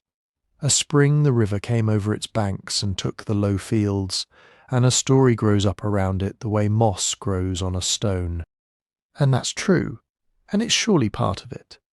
A flood is one of the few disasters nearly everyone, everywhere, has some version of. But there may be something larger underneath, something that would explain not just why the story is common, but why it is so often the story of the whole world ending, and not merely a bad year on one river. Because we know this part is not myth. This part is written in the sediment and the coral and the drowned forests off our coastlines, that the world these stories remember really did drown. When the last ice age ended, when the Younger Dryas finally released its grip, and the Holocene warmth came flooding in, all that ice had to go somewhere. And it went into the sea. Not gently, in pulses, great surges of meltwater released as continental ice sheets collapsed, that raised the level of the global ocean by tens of meters over the span of a few thousand years, and at times it seems far faster than that. In the worst of these meltwater pulses, the sea may have climbed several meters in the span of a single human lifetime. Now hold that in your mind, softly, the way you'd hold something you don't want to wake. For most of the Ice Age, sea level was perhaps 120 meters lower than it is tonight. The coastlines were somewhere else entirely. There were vast, gentle, fertile plains where there is now open water. The best land there was, flat and watered and rich with game, exactly the kind of place people would choose to live. Whole regions that are now the floor of the sea were once home. And then the water came for them. Slowly across generations, but relentlessly. A beach your grandmother knew is gone. The island your father fished from is smaller now. The land bridge your people crossed is under the waves, and cannot be crossed again. This was not a single terrible night, though somewhere, on some stretch of drowning coast, there surely were terrible nights. It was a world quietly, permanently going under, and the people who watched it happen had no maps, no science, no way to say post-glacial marine transgression. They had only a story. The water came, and it took the world. And they told it to their children so the children would remember. Which brings us, inevitably, to Atlantis. And I want to be careful here because Atlantis is where a lot of good sense goes to drown. The story comes to us from Plato, in two of his dialogues, the Timaeus and the Critias, written in the 4th century BC. In them, an Egyptian priest tells the Athenian statesman Solon of a great island power beyond the Pillars of Hercules, mighty, proud, and ultimately swallowed by the sea in a single day and night of catastrophe. And the priest gives a date. This happened, he says, 9,000 years before Solon's own time. Do the arithmetic gently. 9,000 years before Solon lands you somewhere around 11,500 years ago, which is to say, remarkably, right around the end of the Younger Dryas. Right around the reset. Now, here's the sober part. The part I'd ask you to keep, even as you're falling asleep. This is almost certainly not the report of a lost super-civilization with crystal technology and flying machines. Plato was a philosopher, and Atlantis reads, in context, as a moral fable, a story about pride and its punishment, a mirror he held up to his own Athens. There is no archaeology of Atlantis. There is no drowned metropolis waiting to be found. Please don't let anyone sell you one. But, and this is the gentler, stranger thought, you don't need Atlantis to be real to find it meaningful. Because whatever Plato was doing with the fable, he reached unbidden, for the same deep material every other culture reached for. A proud world, the sea rising, the end coming from the water in living memory of catastrophe. Even the ancient Greeks, it seems, carried a faint inherited sense that once, long ago, the ocean had eaten something enormous. The details are invented, the ache underneath may be real. And if that sounds like too much to hang on a myth, consider the most astonishing example of all, which comes from the oldest continuous culture on Earth. In Australia, among Aboriginal peoples, there are oral traditions, stories, songs, laws tied to the land, that describe coastlines that no longer exist. Stories of islands you could once walk to, of a river mouth that is now far out to sea, of country that the water took. And when researchers have compared these stories to what the geology tells us about where the coast actually was, as the seas rose after the Ice Age, some of them line up. The drowning they describe appears to match real coastlines that went under somewhere between 7,000 and 10,000 years ago, which would mean these stories have been carried mouth to mouth, faithfully enough to preserve a map of a lost shore across something like 300 human generations, longer than all of written history. A memory older than the pyramids, older than writing itself, kept alive by nothing but the care of one voice passing it to the next. Let that settle over you. Memory itself, it turns out, can be a very long clock. Not perfect, not a calendar, but something in us holds on to the night the world changed and refuses to let it go, and hands it down and down and down. And so here is the thought I'll leave you drifting on. Somewhere in the world tonight, in some language, someone still knows a story about the water coming. And so do you if you think about it. Noah or Gilgamesh or Manu, or a name you've never heard on a coast you've never seen. Different names, different boats, the same rising sea. It may be that every culture on Earth is quietly remembering the very same thing. The same long-ago catastrophe, refracted 100 different ways. All of us, without knowing it, still telling each other about the last time the world ended, and about the ones who lived to tell it. So the survivors remembered. They kept the story, and eventually they rebuilt, and the rebuilding got bigger and cleverer and more intricate, until here we are, 8 billion of us, in a world of such staggering complexity that no single person alive fully understands even a small corner of it. And that word complexity turns out to be the key that unlocks the whole quiet mystery of why civilizations die. Not the water, not the comet. Something much closer to home and much harder to see. because it looks from the inside exactly like success. There is a book, published in 1988, by an American anthropologist named Joseph Tainter, called The Collapse of Complex Societies. And it is, I think, one of the calmest and most unsettling things ever written about how a world comes apart. Tainter set out to explain not one collapse, but all of them. The Roman, the Maya, the Chacoans of the American Southwest, dozens of vanished states, and he wanted a single mechanism underneath the whole ragged list. What he landed on is deceptively simple. Societies, he argued, are problem-solving machines. A problem arises, a drought, an enemy, a shortage, a restless population, and the society solves it by adding complexity. It builds a bureaucracy, it raises an army, it digs an irrigation system, appoints administrators, writes laws, levies taxes, adds a layer. And it works. The problem gets solved. And so the next time a problem comes, the society reaches for the same tool, because it worked before. It adds another layer. Here's the part that turns the whole thing quietly on its head. Complexity, Tainter said, has a cost. Every layer has to be fed with energy, with food, with human effort, with attention. And in the beginning, that cost is a wonderful bargain. The first roads, the first writing, the first administrators return enormous benefit for very little outlay. But complexity obeys a law you already know from your own life, the law of diminishing returns.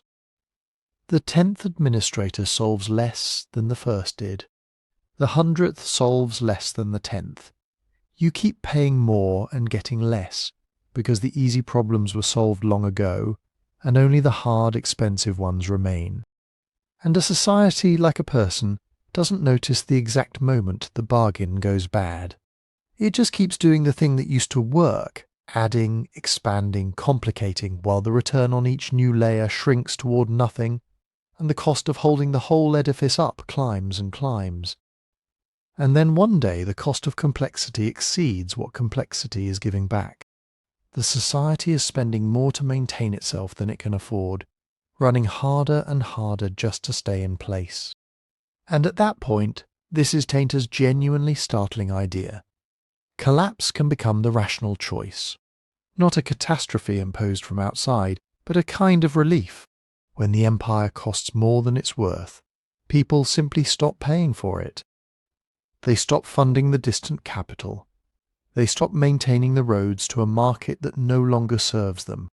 They walk away from the city and back to the village, back to a simpler life that, for them, actually returns more than the grand, complicated one did. Collapse, seen this way, is a society economizing. It's shedding complexity it can no longer afford. The way you drop a heavy pack you'd been carrying uphill for too long.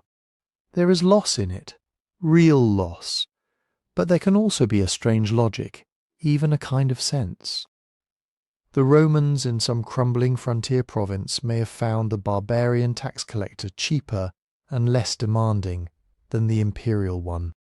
Rome asked for taxes, for soldiers, for grain, for obedience to a distant emperor who did less and less for them each passing year. The local strongman asked for less and was near at hand. And so, quietly, without any single decision anyone would remember, they let the empire go. Not in a battle, in 1,000 small subtractions. Sit with that for a moment, because it rearranges everything. We tend to imagine collapse as a tragedy that befalls a helpless people, the flood, the horde, the fire from the sky. But Tainter is describing something more like a slow economic tide going out. The complexity that made a society powerful becomes the very weight that pulls it under, and the people, quietly, one decision at a time, stop holding it up. No villain required, just arithmetic, just the long, patient math of costs finally outrunning benefits. Now, does that mean the drought and the earthquake and the sea peoples didn't matter? Not at all, and here's where this loops back to something we've already turned over together. So I'll just touch it lightly and set it down. Remember the perfect storm. Remember that the Bronze Age didn't fall to one enemy, but to several stresses arriving at once against a system that had grown brittle. Tainter's insight and that image are the same insight from two angles. A resilient, low-complexity society can take a drought on the chin. It bends, it suffers, it endures. But a society stretched taut by complexity, running at the very edge of what it can afford, paying more each year for less, that society has no slack left. No reserve. And so when the shocks come, and shocks always eventually come, it has nothing to absorb them with. The drought that a simpler people would have survived becomes, for the complex and overextended one, the thing that breaks the camel's back. The shocks don't have to be bigger. The society just has to be more fragile when they arrive. And the deepest source of that fragility, the one I want you to carry into sleep tonight, is interdependence. This is the thread that has run quietly under this whole story, from the tin trade to the drowned coasts, and it's worth naming plainly. The stronger and more sophisticated a society becomes, the more it divides its labour. People specialise. One person grows the grain, another forges the bronze, another writes the accounts, another rules, another prays, another trades. And every one of them depends utterly on all the others. This is what makes a complex society so astonishingly powerful. It can do things no band of generalists ever could. But it is also precisely the weakness, because the more specialised everyone becomes, the fewer people know how to do any single essential thing on their own. Cut one thread, and dozens of people who depended on it are suddenly helpless, because they long ago traded away the knowledge of how to do without it. The bronze smith cannot eat his bronze, the scribe cannot defend the wall. Each is brilliant, and each is stranded, the moment the web that connects them tears. There's a tension buried in all of this, that our own world is living inside right now, and it's worth saying gently before you drift off. It's the tension between efficiency and resilience. An efficient system wastes nothing. It carries no spare parts, no idle capacity, no redundant paths. Every resource is doing something useful, right now at full stretch. And efficiency is glorious when the weather is fair. But resilience is the opposite instinct. Resilience means slack.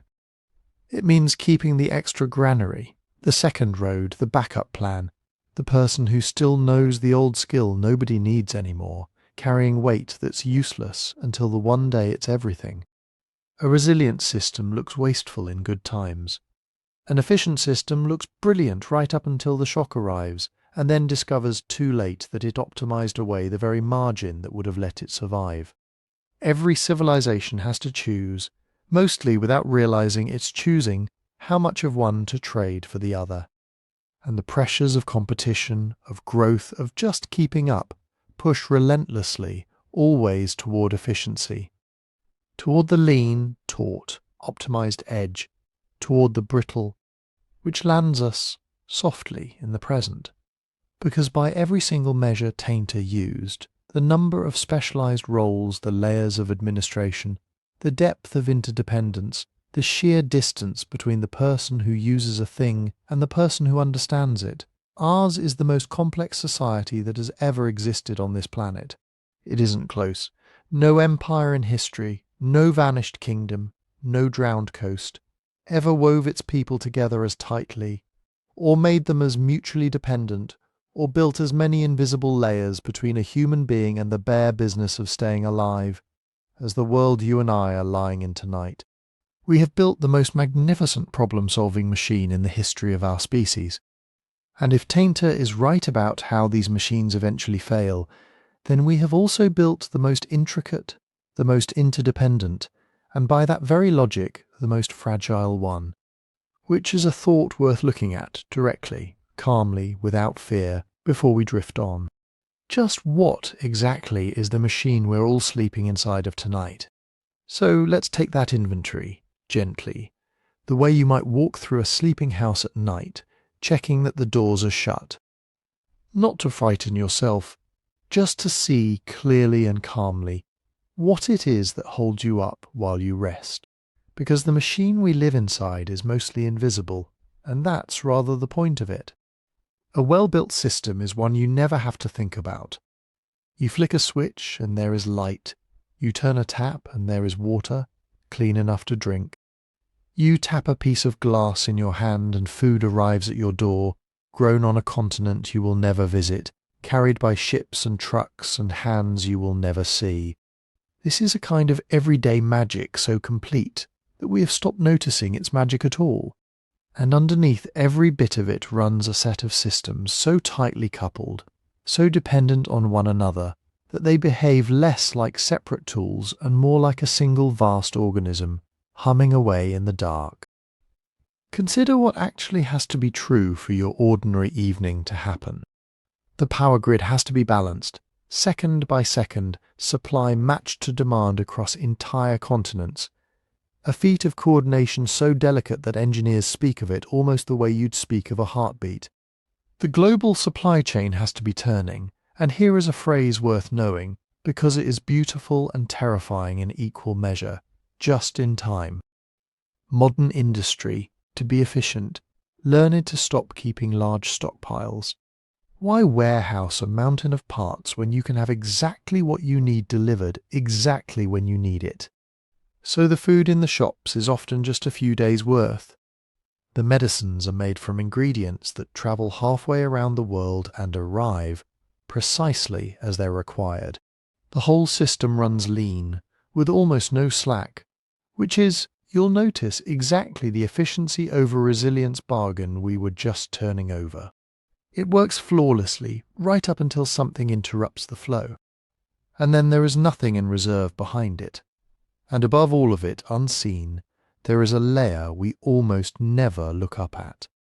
Satellites, thousands of them, wheeling silently overhead. The Global Positioning System, GPS, which you think of as the little dot on your map, but which does something far stranger and more essential. It is the master clock of the modern world. Financial markets, power grids, communication networks, the very timestamps that let computers agree on what happened when. An astonishing amount of it is synchronized by the precise time signals ticking down from those satellites. And beneath the oceans, out of sight and out of mind, run the cables. Not satellites, cables, bundles of glass fibre, thin as a garden hose lying on the seabed, that carry very nearly all of the world's internet traffic between continents. The messages, the money, the data, the whole nervous system of global civilization threaded through a few hundred physical cables on the dark floor of the sea. You are, in a real sense, holding one end of that thread right now. Now, here is the quiet vulnerability in all of it, and I'll say it softly, because it isn't a threat, it's just a fact about how the machine is shaped. Systems this interconnected have what engineers call single points of failure, choke points, places where the whole cascade can be brought down by the loss of one thing.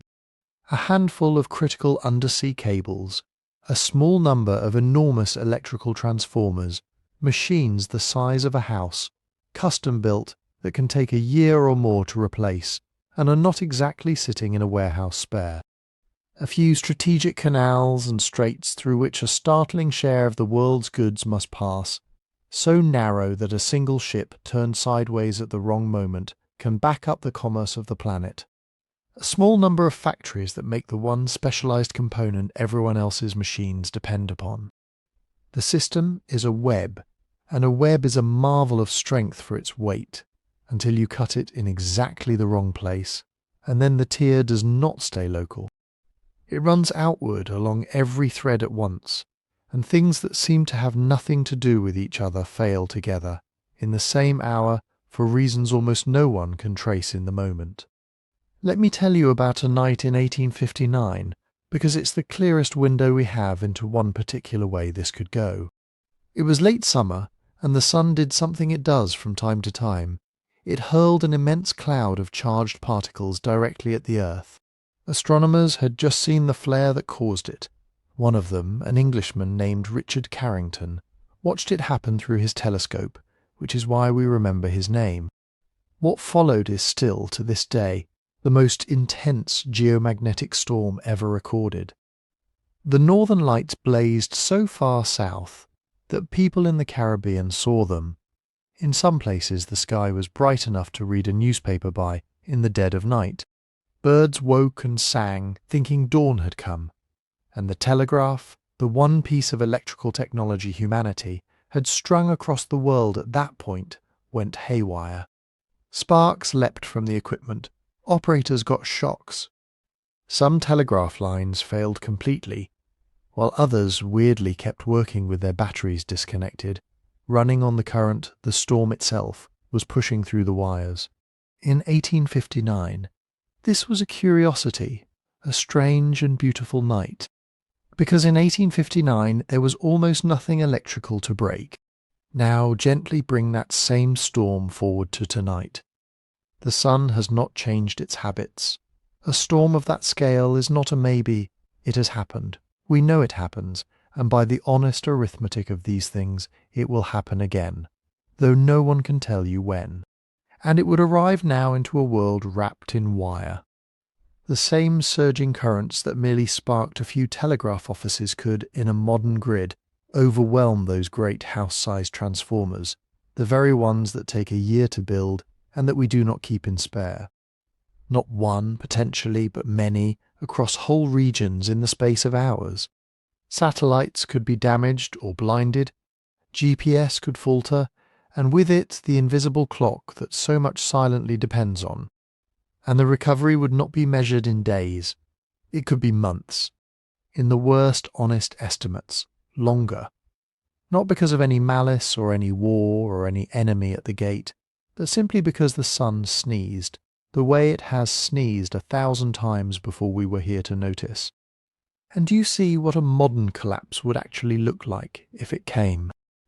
This is the part I find strangely moving, so stay with me as you drift. It would not look like the movies. There would be no horde on the horizon, no single dramatic hour. It would look like the quiet failure of things you have never once thought about.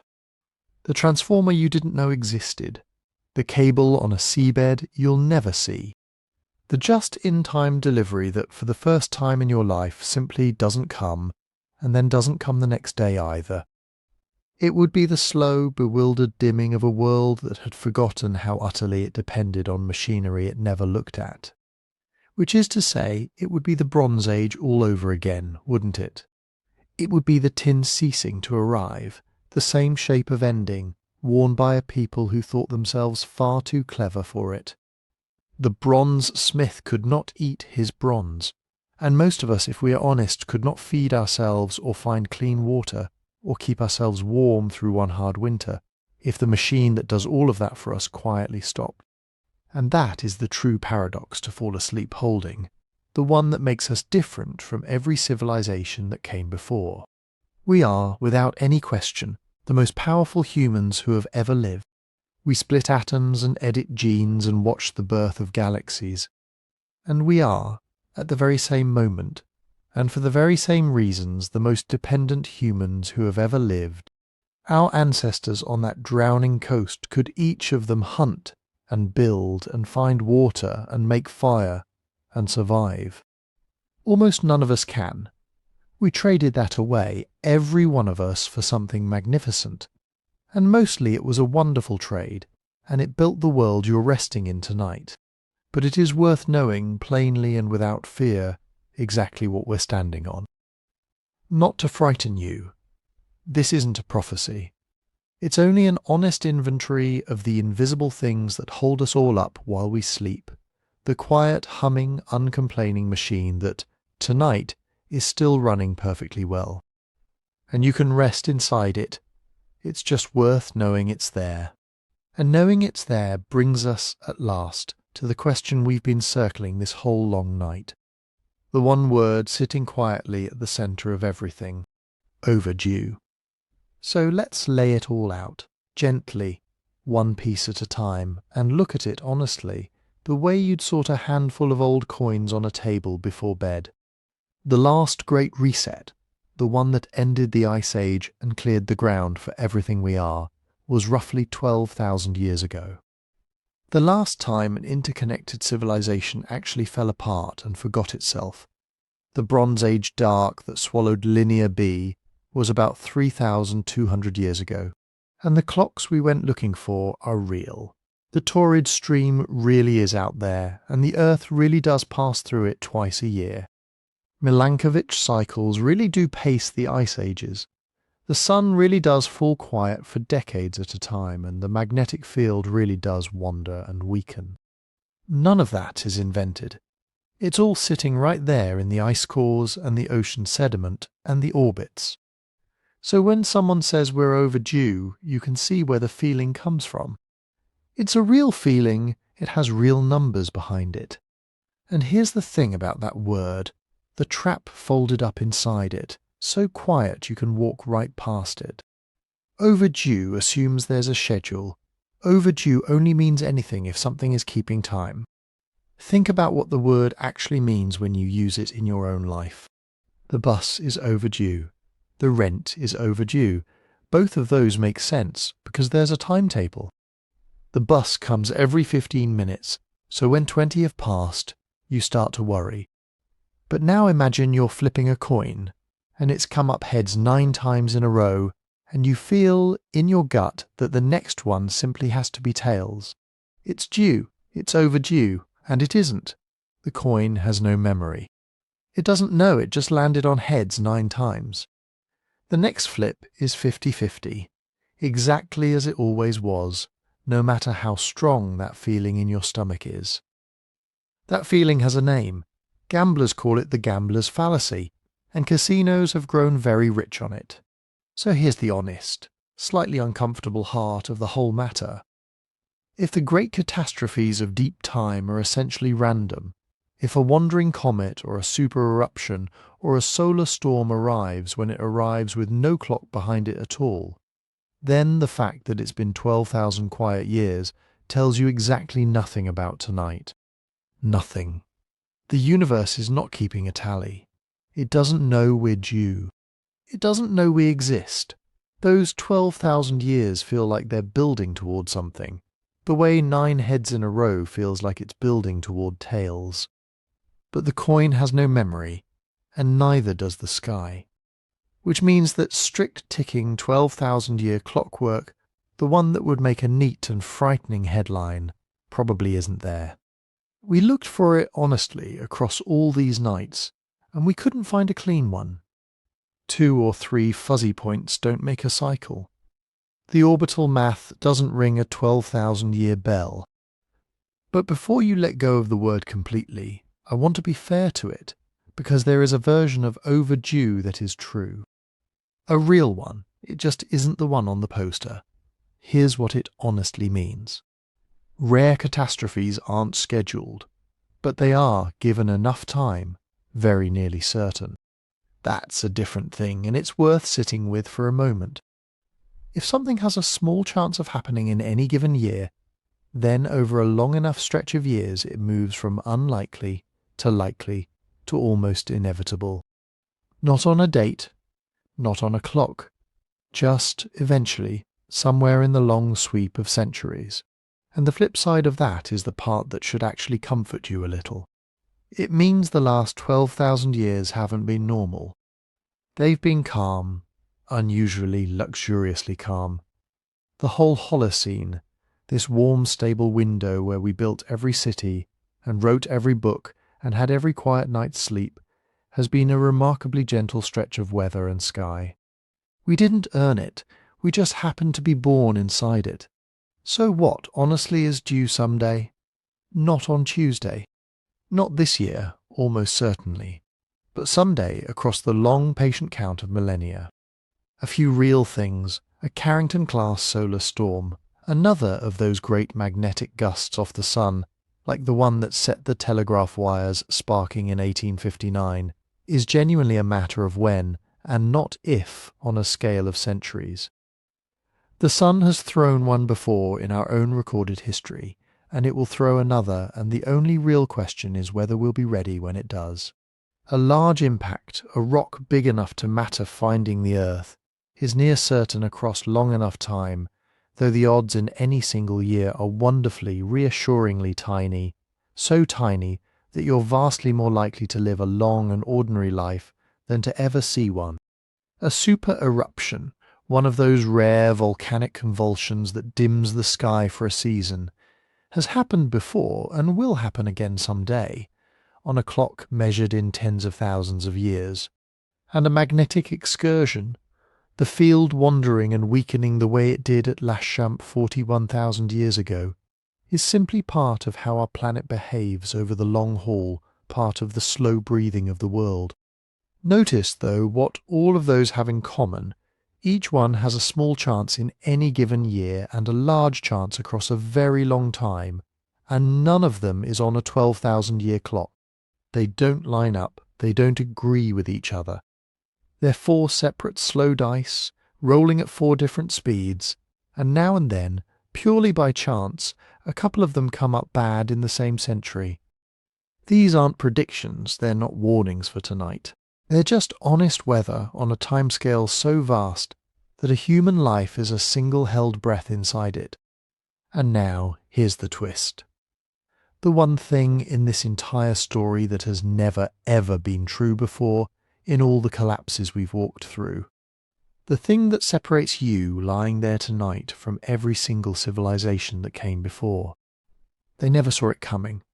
Not one of them. The people of the Bronze Age had no idea the drought would last 300 years. The Clovis hunters watching the world freeze had no word for what was happening to them. No way to know the warmth wouldn't return for 1,000 years. Every culture that vanished walked into the dark completely blind, and that blindness was total. And it was the normal condition of being human for every single generation until almost this one. We are the first. We are the first who can see the clocks. Right now, tonight, while you're drifting off, there are people and machines watching the sky for us. We track the asteroids, we've mapped tens of thousands of them, plotted their orbits years and decades and centuries ahead, and for the big ones, the civilization enders, we've checked the calendar and the calendar is clear. We watch the sun every hour of every day, satellites staring straight into it, so that when it throws one of its great tantrums we get a warning, hours or days of warning, enough to shield a grid, to put a satellite to sleep. We've mapped the debris streams, flown spacecraft out to the very comet that may have shed the Taurids. We are, for the first time in the whole 4 billion year history of this planet, a part of the Earth that can look up and understand what it's looking at. That's the new thing under the sun, not the danger. The danger is old, older than us, older than the mammoths. The danger was always there. What's new is the watching. And there's something quietly astonishing in that, something almost tender when you think about it lying in the dark. After all those blind generations, after all those worlds that ended in confusion, we're the ones who finally opened our eyes and looked up and began to keep the watch on behalf of everyone who's sleeping.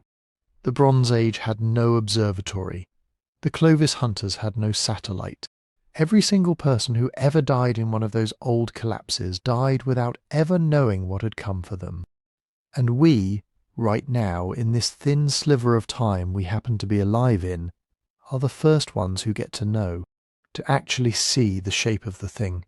That doesn't make us safe. Not entirely. But it makes us awake in a way no one before us ever was. And being awake is where every good thing starts. So let the dread go now. Let it soften. It did its work. It made you pay attention, and now you can set it down. Because the point of all this, the real reason to walk through deep time on a quiet night like this, was never fear. It was perspective. You are one warm, breathing moment inside a story so immense and so patient that the mind can't quite hold it. The clocks, if they tick at all, tick in units of tens of thousands of years, and you're here for one small handful of them, and that's not a tragedy. That's the miracle. You're awake, briefly, inside the calm, and the calm is still holding. Because here's the thing that all this talk of collapse quietly leaves out, and it's the most important thing of all. Every single ending we've looked at tonight was also, somewhere, survived. Sit with that for a moment, because it's true of all of them, without exception. The Bronze Age world fell like a row of dominoes, the palaces burned, the writing was forgotten, the great trade routes went dark, and then out of that very dark age, slowly over centuries came Greece, came Rome, came the alphabet you're reading in your own language right now, a simpler, tougher thing than the lost Linear B, carried by traders along those same old shores. The collapse wasn't the end of the story. It was the messy, painful hinge in the middle of it. The people didn't all vanish.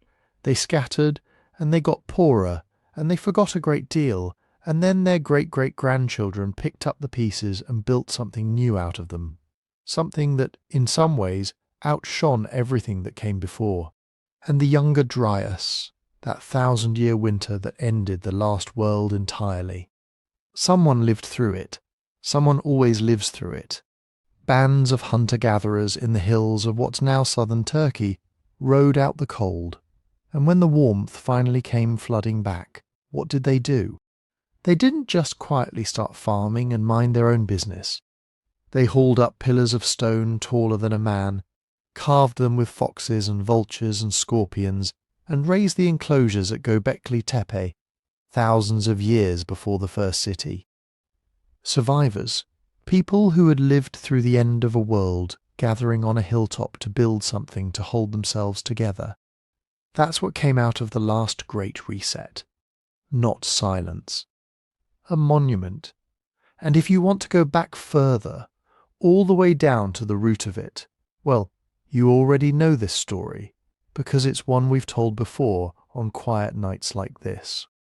There was a moment deep in the past, hundreds of thousands of years ago, when there may have been barely more than 1,000 of us left.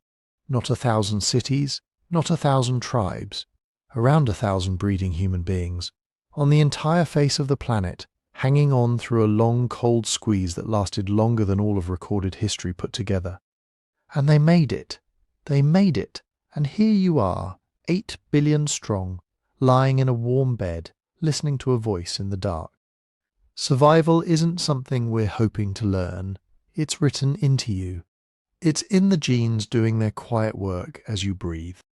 We are, every one of us, the direct descendants of the ones who did not give up. That's not a small inheritance. That's the whole one. So what actually carries through a reset? What's the thing that survives when the palaces burn and the grids go quiet and the maps are forgotten? It's smaller and softer than you'd think, and it's always the same handful of things. Seeds. Actual seeds, grains of wheat and barley carried in a pouch. The memory of a whole harvest folded up into something you can hold in your palm. A single fistful of seed grain is a promise that next year can exist at all. And people have carried that promise through famines and floods, and the fall of every empire that ever thought it would last forever. Knowledge, the kind that lives in hands and not in books. How to find water, how to keep a fire, how to set a bone, how to plant in spring, how to know from the smell of the air that weather is coming. That kind of knowing doesn't burn when the library burns. It walks out of the city on 2 legs, and it teaches itself to the children by the next fire. Stories passed mouth to ear across so many generations that they outlive the very coastlines they describe, the way those flood myths did, the way some of those oral traditions seem to remember shorelines that the sea swallowed 10,000 years ago, and skill, and the stubborn, unkillable, gloriously human habit of rebuilding, of looking at the wreckage and thinking, well, let's begin again. Every culture that ever fell had someone in it who thought exactly that, and it's the reason there's anyone here at all. It's a very old habit, older than farming, older than writing. Something in us simply refuses to stay down.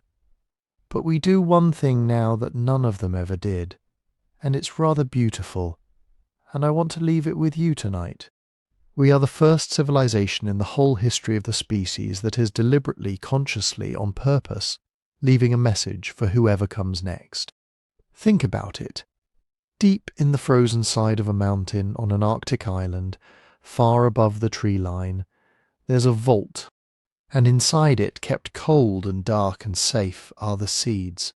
Nearly 1 million samples of them, wheat and rice and beans and things you've never heard of, gathered from every corner of the earth and tucked away against the day some country's harvest fails, or something larger fails. A backup copy of the whole living pantry of humanity, stored in the ice on purpose, by people who will never meet the strangers it's meant to save. Think about the kind of species that does that builds a room inside a mountain, not for itself, not for its own children even, but for the unknown hands of someone who might live 1,000 years from now in a world we cannot picture. That's not the behaviour of a civilization that only fears the dark. That's the behaviour of one that has decided, quietly and without ceremony, to take care of the future the way the past took care of it. And it isn't only the seeds. We keep archives now, vast ones, whole libraries of everything we know. We etch records onto materials meant to last 10,000 years, onto metal and glass and stone, thinking carefully about how to write a message that a mind we'll never meet could still decode. We've bolted plaques onto spacecraft and flung them out past the planets. Little notes in a bottle addressed to no one we'll ever know, drifting now in the dark between the stars, with a map of where we live and a picture of who we were. We are a civilization that has looked clear-eyed at its own fragility, the very fragility we've spent all these nights tracing, and instead of only fearing it, we've started quietly packing a bag for the future, just in case. So that if the worst ever came, the ones who came after wouldn't have to start from nothing, the way the Clovis hunters did, blind and cold and alone, reinventing fire and farming and writing from scratch across another 10,000 years of silence. They'd find the seeds, they'd find the note, they'd know we were here and that we thought of them and that we left the lights on as best we could. And that, I think, is the real consolation folded inside this whole strange cyclical idea, the thing that turns the dread all the way over into something almost warm. If the world has ended before more than once and begun again every single time, then an ending is never only an ending. It's also always a beginning. The Dark Age becomes the alphabet. The frozen world becomes the temple on the hill. The 1,000 survivors become the 8 billion. The story doesn't stop. It has never once stopped. It just changes hands and keeps going, carried forward by whoever's left to carry it, the way it's being carried right now, tonight, by you, simply by being here and still breathing. So whatever the clocks are counting or aren't, whatever the sky is doing on its vast, slow schedule that has nothing to do with us, tonight the world is still turning. The seeds lie safe in their frozen vault. The watchers are keeping their vigil overhead, and you are still here, warm and whole, one more link in a chain of survivors that stretches back 1,000 generations and hasn't broken yet. It isn't going to break tonight, so you can let all of it go now, the whole long weight of deep time, and let yourself sink down toward sleep, held as you have always been by everyone who made it this far so that you could be here at all. So let's come back one last time to where we began, to the sleeping planet.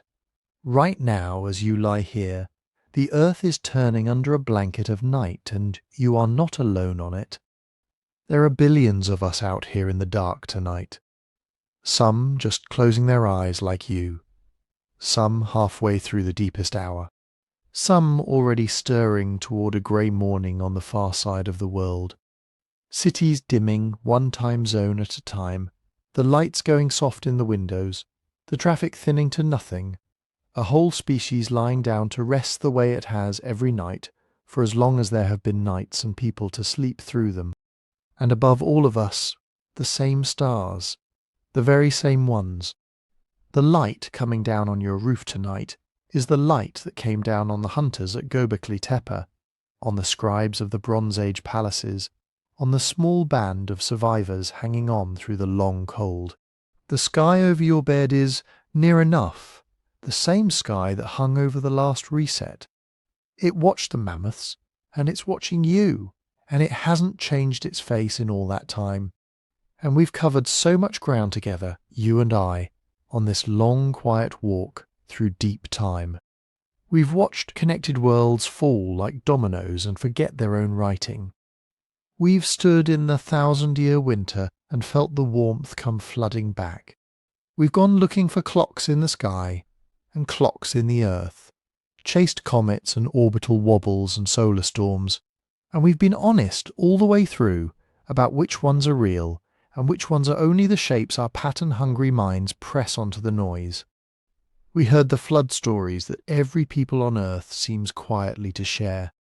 We took an honest inventory of the fragile, humming machine that holds us up, and we came at last to that heavy little word overdue, and we turned it over in our hands, and we found that the coin has no memory, and the universe is not keeping a tally, and the 12,000 calm years behind us are not a debt coming due. They're just calm, a gift we happen to be born inside. So let it all settle now into one still image, the way a snow globe settles when you finally stop shaking it. Let the drought and the sea peoples and the black mat and the comets and the sparking telegraph wires drift down slowly and come to rest. The clocks may be ticking somewhere out in the deep, on a scale so slow that 1,000 human lifetimes wouldn't fill a single tick. Or they may not be ticking at all. We never did find a clean one, remember. We looked as honestly as we could, and what we found instead was a handful of overlapping rhythms and a great deal of quiet, and a word overdue that turned out to be more feeling than fact. And here is the quiet secret at the end of it all. It doesn't change tonight. Whether the clocks tick or not, tonight is exactly the same. Deep time is patient. It is the most patient thing there is. It has waited billions of years, and it can wait a while longer, and if the universe can be that patient with us, then we can afford to be that patient too. We can afford to stop counting. We can afford to simply rest. Because here's the last thing, the thing I most want to leave you with as you drift. Knowing how fragile all of this is, knowing about the thin ice and the sparking wires and the long odds and the seeds packed away in the mountain, that knowledge doesn't have to frighten you. It never did. It can do the opposite. It can make this perfectly ordinary, perfectly safe night feel, all of a sudden, quietly precious. This is the calm. You are living inside the calm right now, this very minute. The warm, stable window that all of history has fit inside. The heating is on. The doors are locked. The watchers are watching the sky so you don't have to. Nothing is coming tonight, and a night with nothing coming, a plain, safe, uneventful night's sleep, is the single most precious and most easily overlooked thing our whole long, fragile story ever produced. You're having one right now. Notice how good it is. And if this kept you company tonight, if this voice in the dark helped quiet your mind and settle you toward sleep, then do me one small kindness before you go. Leave a like if you would. It's a tiny thing, but it helps these long journeys find the next person lying awake somewhere, needing exactly this. And subscribe so you'll be here for the next one, because there are so many more of these deep, slow journeys through deep time still to come. And I'd love for you to drift off to all of them. And then, if you've got the smallest scrap of energy left before your eyes close, tell me in the comments where in the world you are tonight and what time it is where you're lying. That's my favourite thing, truly. I read them and it's the loveliest feeling, all these quiet voices at once. Someone in Manila with the morning already bright. Someone in Sao Paulo just after midnight. Someone in a farmhouse in Ireland with the rain on the glass. Someone in a city apartment at 3 a.m. All of us on the same turning earth, under the same wide sky, keeping each other a little bit of company across the dark. That's the whole thing, really. That's all of it. We are here together for a little while, inside an immense and patient story that started long before us and will go on long after. And every reset in it was also a beginning, and every ending was survived by someone, and the seeds are safe in their mountain, and the sky is being watched, and the stories are still being told, one quiet night at a time, and you are one warm small chapter near the front of a very long book that is nowhere near finished. Somewhere in it, long before you, 1,000 survivors held on through the cold so that this page could exist. And somewhere far ahead of you, someone you'll never meet will get to their own quiet night, held up by everything we're carefully leaving behind. You're the middle of the story, the best place to be.